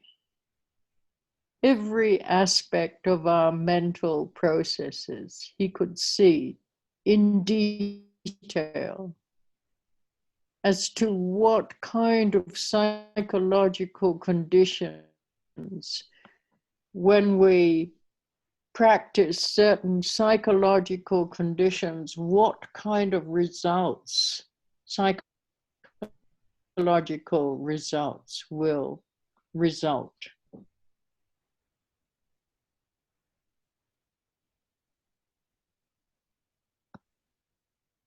There is so much to know that you can't study all of it. You wouldn't want to study all of it because there's just so much to know within the Buddha Dharma. Incredible, vast knowledge. But intellectual understanding alone cannot accomplish all that learning if it is without discipline and without meditation. So we need these three key factors or key elements when we study the path of Theravada. We need the discipline, shila, we need the meditation, samadhi, and we need the prajna, which is the insight or the knowledge that arises out of practice. These three aspects of learning, they always work together. They do not work separately. Okay, Carla.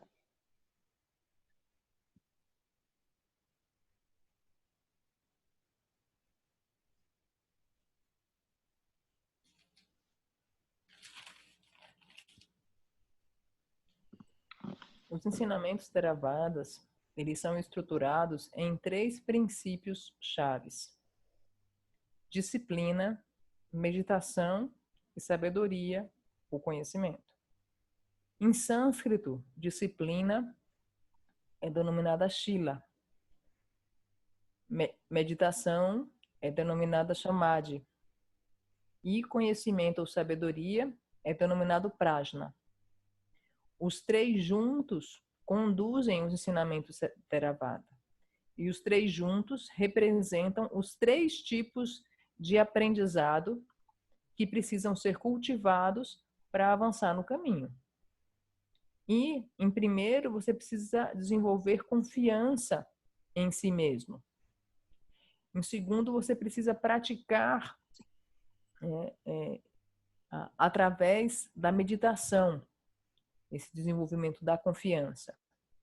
E o terceiro, você precisa aprender. A disciplina, ela é tanto o professor como o ensinamento em si mesmo. Ela é tanto o Buda como os seguidores do Buda. A meditação é o modo como você relaciona a sua vida com o seu caminho espiritual. E prajna é como você aprende isso. Implica em, se você quiser aprender sobre o Dharma, há muito a ser estudado. Há 84 mil ensinamentos do Buda. 84 mil diferentes modos para entender a sua mente. Tudo isso depende da sua capacidade e das suas faculdades. São 84 mil ensinamentos para 84 mil tipos de ilusão. E você pode ver, o Buda pôde ver em detalhe todos os processos mentais. Pôde ver em detalhe que tipo de condições psicológicas geram determinados resultados psicológicos. E, através disso, ele pôde ensinar quais são as condições psicológicas que nós deveríamos praticar para que nós pudéssemos ter determinados resultados psicológicos. E há tanto para aprender no Buda Dharma, é um conhecimento muito, muito vasto. E não se pode compreender esses ensinamentos de uma maneira meramente intelectual. Não se pode compreender esse ensinamento em profundidade de um viés meramente intelectual. Para que possamos compreender em profundidade, com riqueza de detalhes, esses ensinamentos, nós precisamos de meditação e de disciplina. Nós precisamos do Dharma, né? Precisamos de Shila, precisamos da meditação, precisamos de Samadhi e precisamos da sabedoria, do conhecimento. Precisamos de prajna, que são os insights, a sabedoria que emana, que surge da nossa prática. E esses 3 aspectos do ensinamento, eles sempre trabalham juntos. Eles não trabalham separados, de maneira estanque. That's it, Tani. Okay, now on the basis of these 3 aspects of learning, the discipline, meditation, and the knowledge, then we can begin to realize how to view the phenomenal world around us. This is introducing us to a different view of the phenomenal world. And this point of view of the path, it comes from this particular approach, the Theravada approach. It is sometimes talked about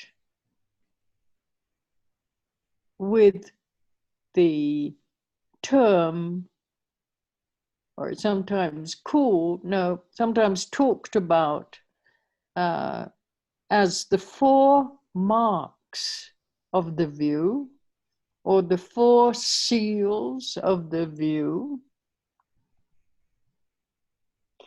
And this I've talked about in another way before, many times. Zonza Khyentse Rinpoche wrote a wonderful book that I recommend all of you read, and it's called What Makes You, in English it's called What Makes You Not a Buddhist. In Portuguese, What Makes You a Buddhist? Yeah? So it's not about what you call yourself, but whether you integrate these 4 marks or 4 seals of the view into your perception. That is what makes a Buddhist. That what indicates whether you are on the Buddhist path or not. It is not just the fact that you call yourself a Buddhist. That's got nothing to do with the Buddhist path. Not what you call yourself, but how you see and whether you integrate these 4 marks or 4 seals into your perception. Okay, Carla. Uhum.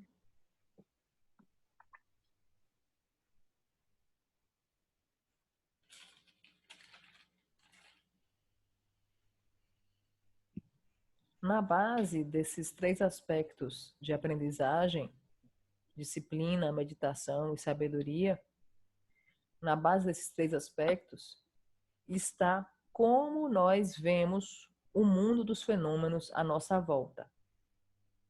Esse ponto de visão no caminho vem da abordagem Theravada. E algumas vezes é tratado das 4 marcas da visão ou dos 4 selos da visão. E isso eu já expliquei de várias formas, né, de muitas diferentes formas anteriormente. Inclusive, eu sempre indico um livro extremamente importante do Zonza Khyentse Rinpoche, que em inglês a tradução é O que faz você não ser budista. E em português a tradução é O que faz você ser budista. E essa obra, O que faz você ser budista, ela apresenta um ensinamento muito especial que diz respeito que ser budista não é a respeito de sobre como você se chama. Ah, eu sou budista. Mas ser budista tem relação sobre como você integra esses 4 selos, essas 4 marcas na sua visão, na sua vida diária. Ser budista tem a ver em como você integra esses 4 selos na sua percepção do mundo dos fenômenos. That's it. Okay, now in the Theravada path in particular, this is called the 4 marks in the Mahayana Vajrayana approach. It's called the 4 seals, and it's explained in slightly different ways. So here in the Theravada approach, the 4 marks of the view of the Theravada approach is impermanence, suffering, egolessness, and peace. The first two marks are based on looking at our samsaric environment. And the last two are the possibilities and the potentialities that you might discover out of that examination. So in Tibetan, it's called Chagyashi, or four seals. 4 ways of viewing the phenomenal world. So I have talked about this so many times in different ways, because without integrating these marks or seals into one's perception, you're actually sabotaging your path. You cannot realize the Buddhist path unless you integrate these 4 marks or 4 seals into your perception of the phenomenal world and how you see yourself in relationship to that world. It is essential to understand this if you are sincere about following the Buddha Dharma. Otherwise, you're working against yourself. You're saying, you're saying to yourself, everything is impermanent, but you are seeing everything as unchanging and solid. Yeah. So, what you say with your mouth and how you actually see on an emotional level is very different. So you're actually sabotaging the truth. You're preventing yourself from seeing the truth because you're not integrating these 4 marks into the way you see daily life situations. So the first mark of the view is the impermanence of time and space. Now, time and space could not exist if there were no limitations put on them. And if there was no understanding of those limitations, time and space would be incomprehensible. So, when you're speaking a language, then we have to use words. But in order to make the language function, space is also necessary. So impermanence is not terrifying. For some reason, when we think of impermanence, we think of the negative aspect of impermanence. But there's also a very positive aspect to impermanence, because you may not have something now, but there's the possibility of having it in the future. If there was no such thing as impermanence, then the possibility of realizing our own nature would be impossible, because we would always have to stay in this confused mental state that we have now. And that's not the case. Everything is changing moment by moment. So,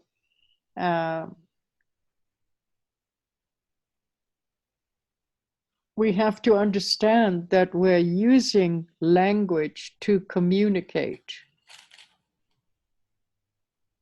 So we also have to understand how we are defining the words that we are using, how we are interpreting the words that we are using. Impermanence is really a natural process that allows things to happen. A process connected with the gaps or the space between situations, the gaps between space and subject matter. So if we look at the Tibetan word for impermanence, it is miktakpa, miktakpa. Takpa means permanent, and mi means not. So mitakpa means not permanent. So whatever is collected together is dispersed. Whatever comes into existence is subject to dissolution. So all compounded phenomena are impermanent. Now, this is not a dogma. This is the truth. A truth that if you examine, you will see for yourself all compounded phenomena. That means all phenomena that is made up of components is subject to change. It is not permanent. The creation of something is at the same time the creation of its dissolution into something else or into nothingness. So whatever goes up must come down. Whatever is born must die. This is a natural process. This is not a dogma. As we are born, the moment we are born, we die. So life is actually a process of dying. Incredible if we look at it this way, isn't it? Life is just the process of letting go of everything that we know. Amazing.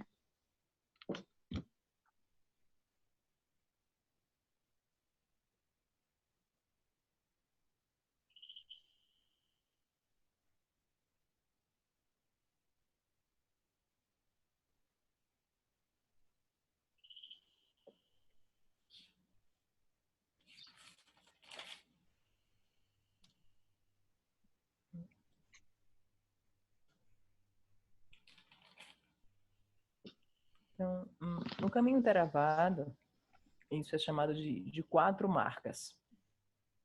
Já na linhagem Vajrayana e Mahayana, são chamados de 4 selos.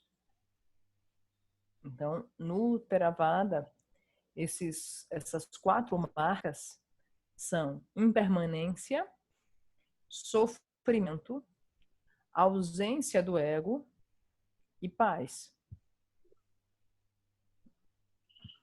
De maneira que a impermanência e o sofrimento, essas 2 primeiras marcas, elas têm relação com ver o ambiente sansárico.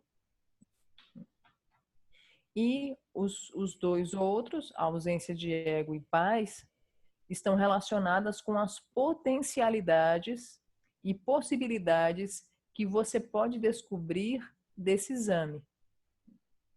Em tibetano, Shadashi significa os 4 modos de ver o mundo dos fenômenos. De maneira que nós temos que integrar esses 4 selos na nossa visão, na nossa percepção do mundo dos fenômenos. Porque se você não está fazendo isso, não está integrando esses 4 selos na sua visão, no seu modo de perceber o mundo dos fenômenos, você não está no caminho budista. Você só pode dizer que você está no caminho budista se você integrar esses 4 selos em como você percebe o mundo dos fenômenos e como você percebe a si mesmo.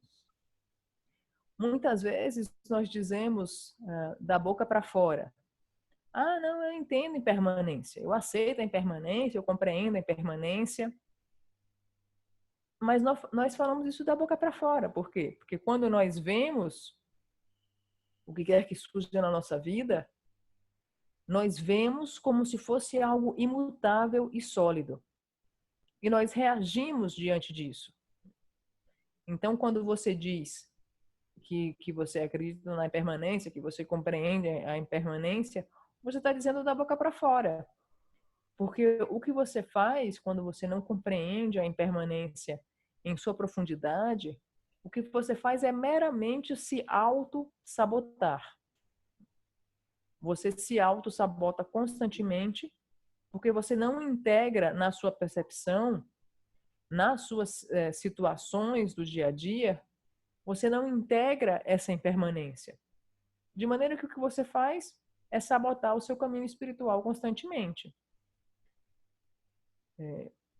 E quando nós refletimos a respeito de impermanência, tem relação com a compreensão a respeito de tempo e espaço. Impermanência do tempo e permanência do espaço. Sem os limites de tempo e espaço, a vida seria incompreensível para nós, né? Nós consideramos isso. E é muito importante também que nós podemos compreender a impermanência de um modo mais profundo quando nós nos debruçamos sobre a linguagem, sobre como nós nos comunicamos. Então, para usar a linguagem, precisamos que essa linguagem funcione. Só que, de uma maneira geral, o que nós fazemos? De uma maneira geral, quando nós pensamos a respeito de impermanência, parece ser algo aterrorizador, né? Ai, nada dura, nada, né? Essa felicidade vai acabar. Em geral, nós vinculamos impermanência a algo aterrorizante. Mas, na verdade, a impermanência não é algo aterrorizante. Geralmente, nós só vemos o lado negativo da impermanência. Nós esquecemos que há um lado extremamente positivo. Porque, de instante em instante, há a possibilidade de mudança. Há a possibilidade, por exemplo, se nós não temos algo agora, nós poderemos ter esse algo depois. E se não houvesse a impermanência, a realização, a iluminação seria impossível. Porque se não houvesse a impermanência, o que haveria, né, seria simplesmente estarmos acorrentados e estagnados na confusão e no sofrimento. Nós seríamos escravos dessa prisão da confusão e não haveria escapatória. E esse não é o caso de modo algum. Nós podemos nos libertar da confusão e do sofrimento. Só que nós precisamos cuidar com muita atenção como nós usamos as palavras. A impermanência é algo muito importante, porque compreendendo a impermanência, compreendendo que existe um processo que oferece espaço e lacunas nas situações, há um espaço entre o sujeito e o elemento exterior. A impermanência nos dá esse espaço e não torna tudo estagnado e estático. Em tibetano, se fala migtagpa, que é não permanente. Isso envolve a compreensão de que tudo que é coletado junto é disperso. Tudo que se junta vai se dissolver. tudo que é feito de componentes vai se desfazer. E todos os fenômenos são compostos de partes. Todos os fenômenos são feitos de componentes. E, por causa disso, eles vão mudar. Eles vão se transformar em algo. E eles vão se dissolver em nada. Tudo que sobe, desce, tudo que nasce, vai morrer. E isso não é um dogma. Isso não é um dogma. Isso é meramente uma contestação. Uma constatação. Isso é a verdade. Isso não é dogma. E, inclusive, quando refletimos mais profundamente a respeito da vida, o que é a vida? A vida nada mais é do que o processo de morrer. É o processo de deixar ir tudo o que sabemos. É o processo de deixar ir tudo o que nós conhecemos. That's it, Annie. Yeah, you know, we can check ourselves if we look at any happening in the universe, anything that appears to happen, any condition, any circumstance in the universe, and we ask ourselves, is there anything that is unchanging? We have to do this. We have to look around us and try and find something that is not changing, something that is not subject to decay. So it doesn't matter how wonderful it may be in the beginning, you know, all our relationships with whatever, it doesn't matter how wonderful they may be, it will end in decay and death. That is the truth.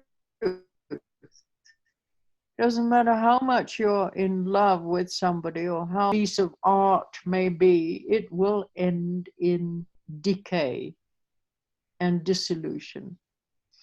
And if we look at the way that we view the world around us, we are incredibly naive to think that we can construct something and it's going to last forever. That's how we view the world around us. You know, whatever it is, it's going to last, it's going to continue, it's going to go on in the same way.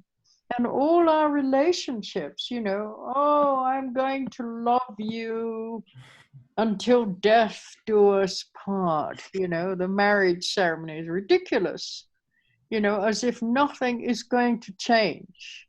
We're not going to have any ups and downs. It's going to be wonderful. All the time it's going to be wonderful. Everything's going to be fine.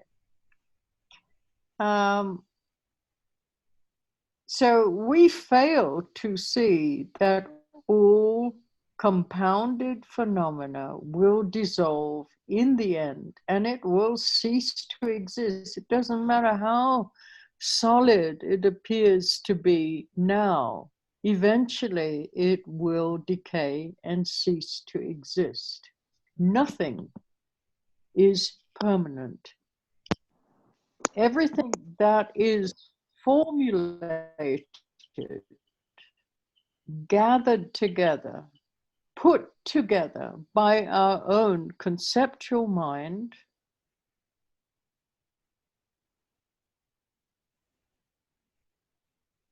then it will dissolve.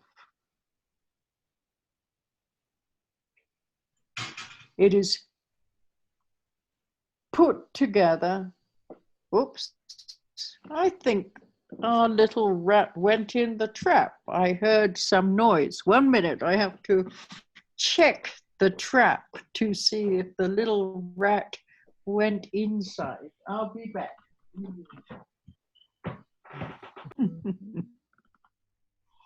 Okay, so once again, everything that is formulated, everything that is put together by our own conceptual mind is just our own neat little ego trip.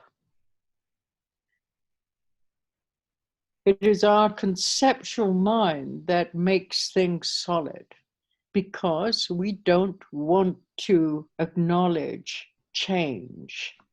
Change, impermanence, makes us feel insecure because then there's nothing to hold on to. And we want an object to hold on to.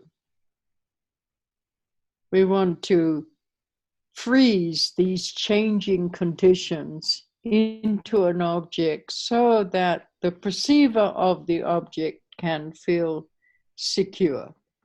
So this is how our ego psychology regenerates itself, by freezing these changing conditions into the view of being permanent and unchanging.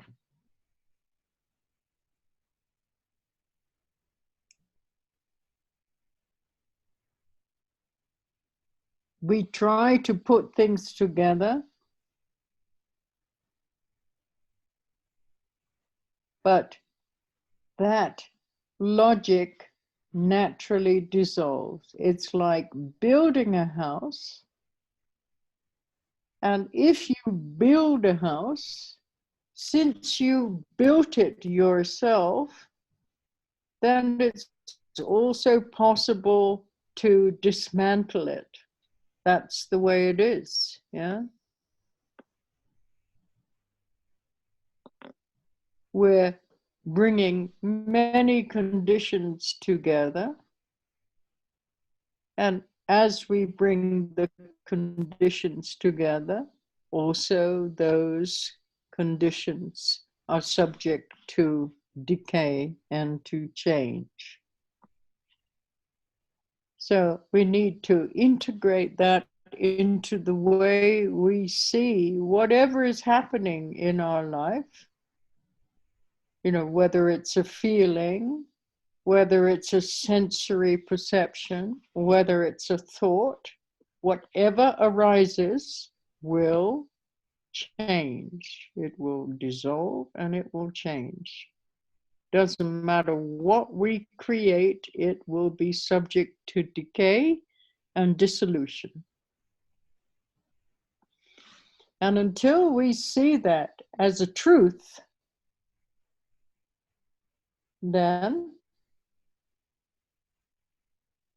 our vision is erroneous, is incorrect, is distorted, is not true the way we see life. Because it's not based in truth.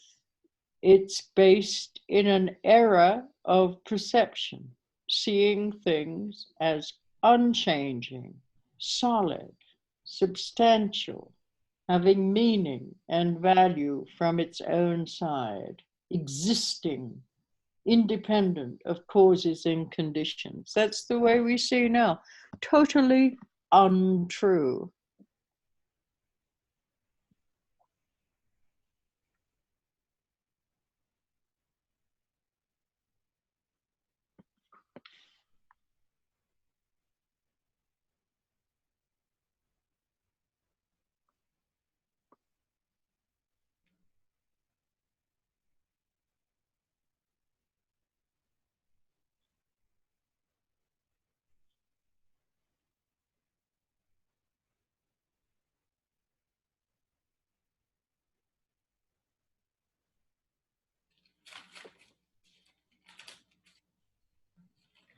Nós podemos verificar a impermanência por nós mesmos. Nós podemos nos questionar o que existe como coisa, como condição, como circunstância, como um evento no universo que é imutável. existe algo que é imutável? Então devemos olhar à nossa volta e nos perguntar e procurar o que é imutável. O que é que nunca decai? O que é que nunca se dissolve? E nós observaremos que o que quer que seja vai decair, vai fenecer, vai ter o seu fim e vai se dissolver. Mesmo a nossa relação com, né, um ser amado, ou a nossa relação com um objeto de arte que nós apreciamos muito, independentemente do que quer que seja, em geral, nós construímos isso e nós achamos que vai durar para sempre. E que vai durar para sempre do mesmo modo, não vai sofrer nenhuma alteração. E é muito interessante nós observarmos isso nas cerimônias de casamento. É realmente muito fácil da gente observar nas cerimônias de casamento, com todas aquelas promessas de que eu vou amar você até o último dia da minha vida, como se um fosse amar o outro eternamente daquele mesmo modo, e que de maneira alguma durante esse casamento haveria altos e baixos, que tudo seria perfeito e maravilhoso até o último dia da vida, né, do casal. Isso demonstra como nós vemos, né, o mundo dos fenômenos. E o que há aqui é uma falha. Né? Nós falhamos em ver. Porque não importa o que quer que seja, em geral, o que nós fazemos é atribuirmos que aquilo é sólido, fixo e que não vai mudar. Porém, não importa o quão sólido seja algo. Ele vai decair, ele vai dissolver e ele vai cessar. Tudo o que é posto junto, né? Tudo o que é composto por nossa mente conceitual, tudo que é formulado por nossa mente conceitual, tudo que é posto junto na nossa mente conceitual, vai se dissolver. Porém, nós não queremos reconhecer a mudança e a impermanência. Nós queremos que o objeto seja sólido e fixo para que nós tenhamos algo a que nos agarrar, para que nós possamos ter algo para nos segurar. Precisamos tornar algo sólido e congelado. Precisamos de condições congeladas como algo permanente e imutável, para que nós tenhamos o observador, o percebedor, como algo sólido e fixo.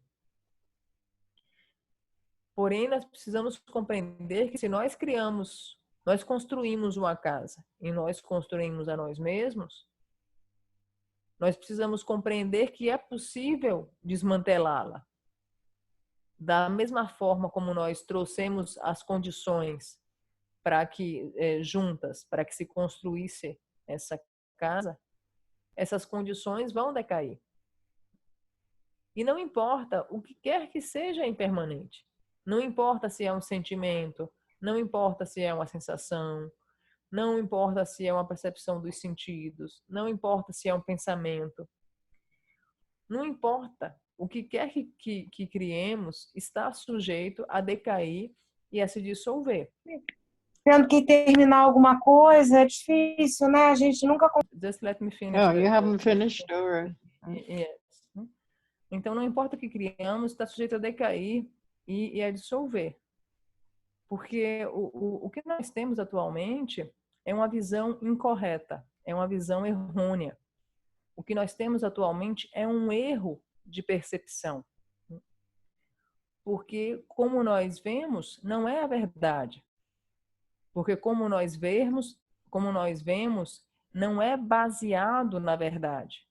É baseado no nosso erro de percepção, que vê tudo como algo sólido, fixo, imutável, que vê tudo como repleto de conceitos, características, valores de seu próprio lado, como existentes, independentes de causas e condições, para serem daquela forma e para terem aqueles atributos.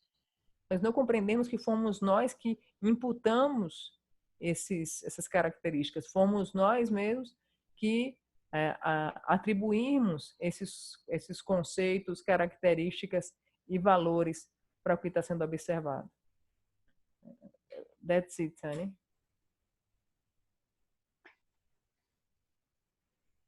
Okay, the second mark of the view is that whatever you create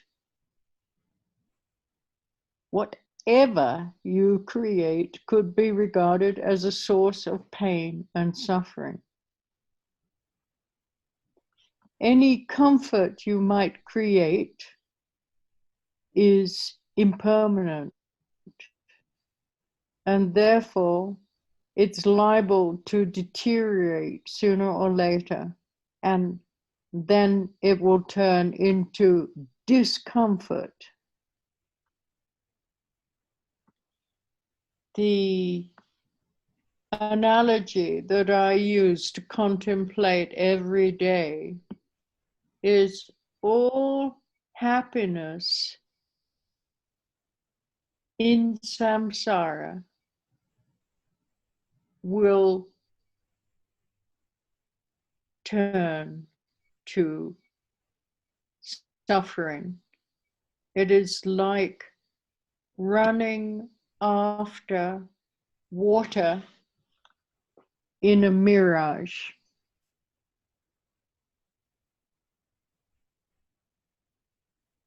Yeah, so it looks good, whatever it is, you know, the idea of happiness in samsara, it looks good.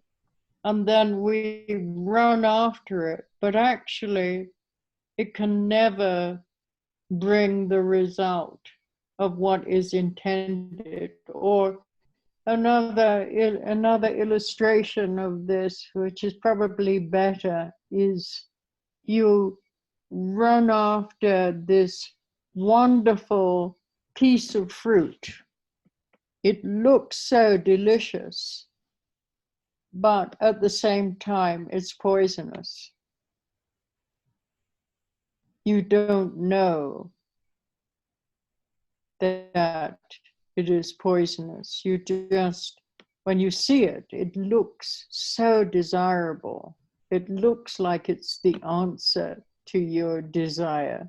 And then you run after it, but you don't realize that by eating it, it is actually poisoning the way that you live your life. It is actually creating underlying negative results, because you run after something believing it's the cause of happiness, but actually what it's doing is creating unhappiness and dissatisfaction and pain.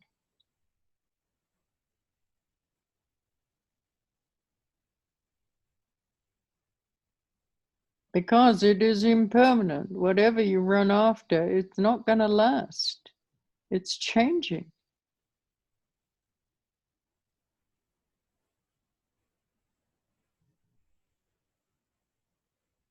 It can only bring temporary relief from your dissatisfaction.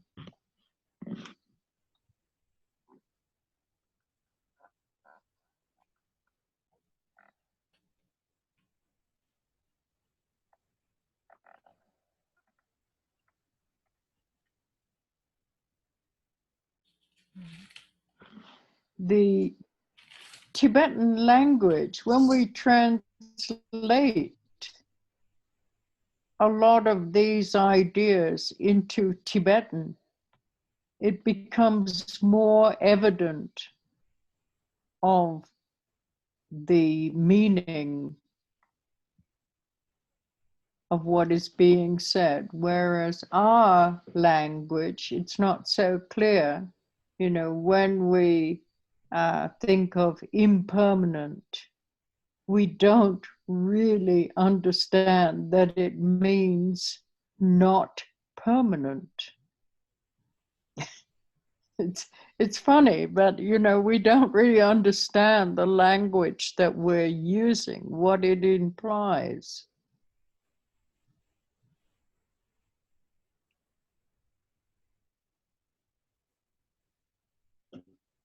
So the Tibetan term for this idea of suffering, Sakje Tamche Dunalwa. Sakche means that which is collected or produced. Tamche means all. Semchen Tamche means all sentient beings. So Tamche means all. Du means wretched. Now means continuing. And wa makes it a noun. So du now wa is like somebody continuously crying. So sakje tamche du now wa is the ongoing suffering resulting from the futility of creating anything permanent. Now, our language doesn't imply that. But when you read the text in Tibetan, it makes it so much clearer of the meaning that it implies. We run after whatever it is, believing that it will not change. And this is why we base our happiness on having these things, because we don't see that it's changing moment by moment. We don't see that we cannot depend on these things. Why? Because of impermanence. But in the Tibetan, it is giving you a very detailed view of the meaning of impermanence and suffering. What it means, impermanence, what suffering means.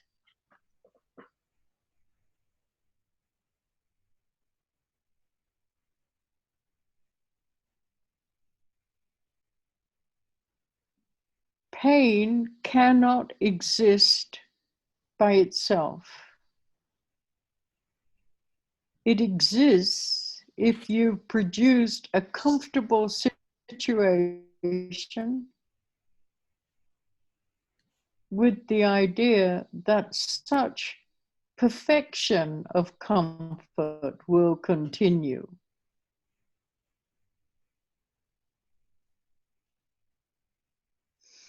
But then your ideas change,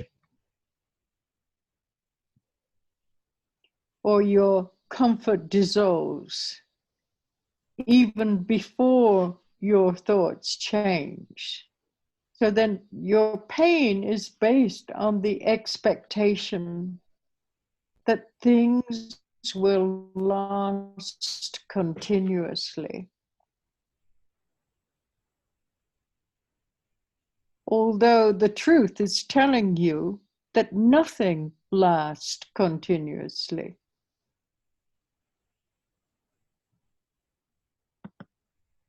Therefore, anything that is produced is subject to pain.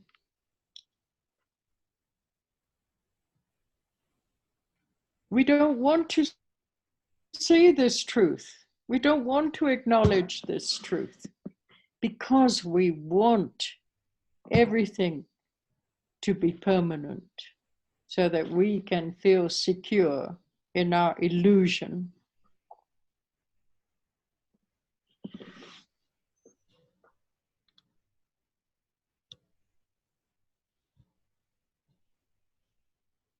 Okay.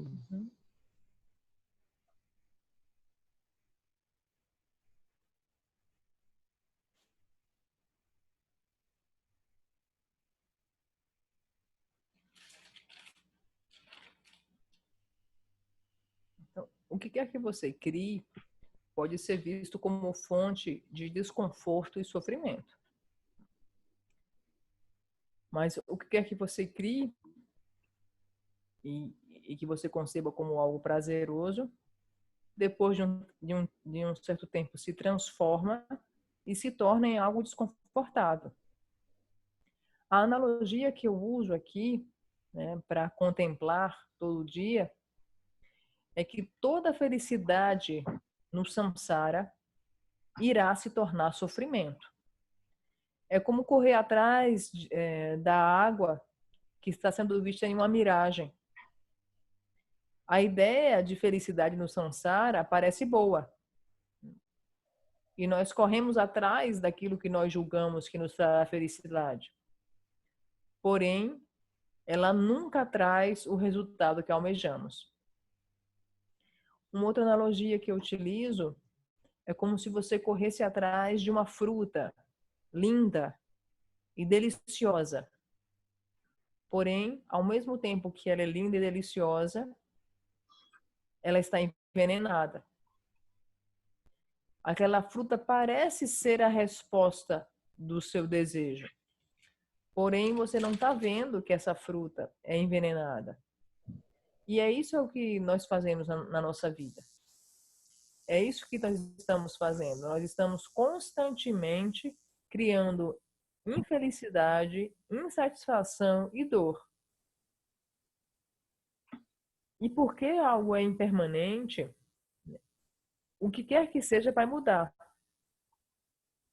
E o que quer que você esteja correndo atrás para lhe trazer uma suposta felicidade, na verdade você só encontra alívio temporário para a sua insatisfação.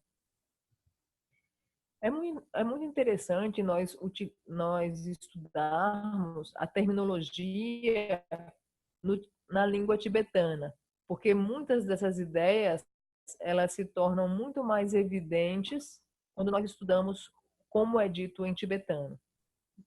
Nós compreendemos os significados que estão sendo revelados ali. Porque quando nós falamos impermanência para nós, em português, por exemplo, nós não compreendemos o que significa não permanência. Nós não compreendemos quais são as implicações que esse termo carrega. O termo em tibetano é Sakje Tamche Dunawa, que é o que é coletado, todos os seres sencientes e alguém que continuamente chora. Isso revela que tudo que vem da futilidade de tudo que criamos como permanentes, nós corremos atrás de algo por acreditamos que não vai mudar e baseamos a nossa felicidade nisso. Então, em tibetano, o significado se torna muito mais profundo e completo. Mas nós não vemos que não podemos depender disso que nós corremos atrás para encontrar a felicidade genuína. Em tibetano, há um maior detalhamento do significado da impermanência e do sofrimento.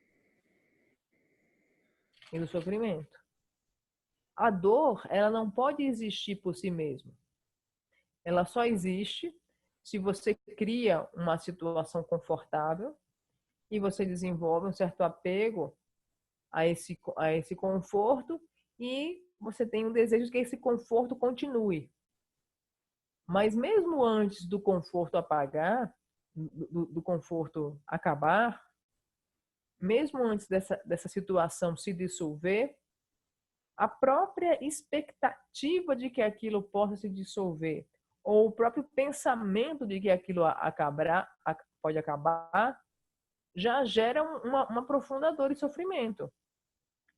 Porque, na verdade, nós não queremos ver a verdade.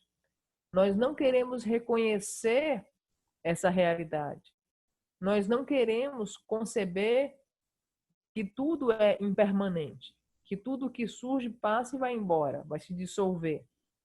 Nós queremos conceber tudo como permanente, como sólido, como estático, para que nós possamos nos sentir mais e mais seguros nessa ilusão.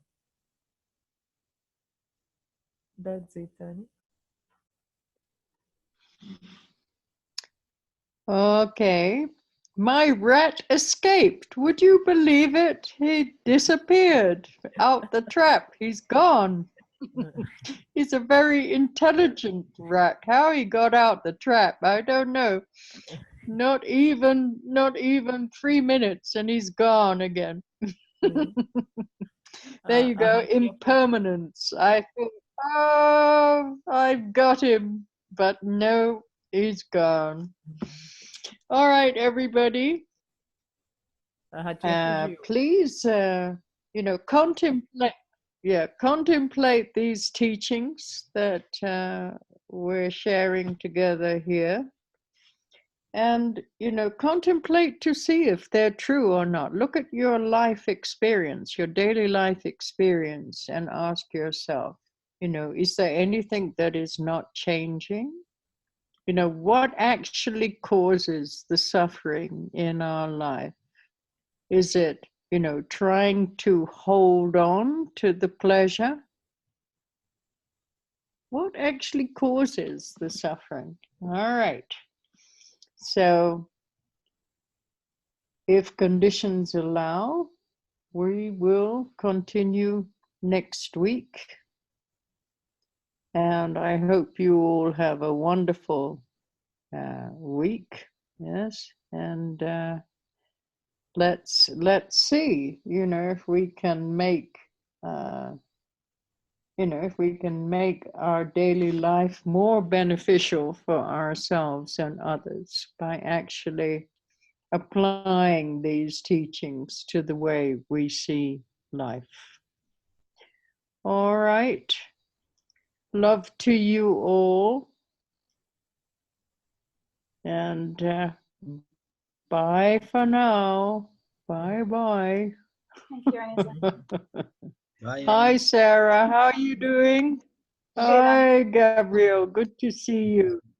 Anne mencionou agora, nessa última fala dela, para que nós contemplemos esses ensinamentos que nós tivemos aqui hoje e durante esses encontros do Zoom, que nós busquemos olhar as nossas experiências da vida diária e investigar se há algo que não está mudando, né? Se há algo que nós tenhamos a que nos segurar, que não está mudando. E ela espera que todos tenham uma ótima semana e que nós possamos aplicar esses ensinamentos no modo como nós vemos a vida, para que nós possamos nos tornar pessoas mais leves e que nós possamos ajudar os demais, né, a se libertar do sofrimento e das causas do sofrimento e a nós mesmos também. Ótima Obrigada, semana, Carla. Boa noite.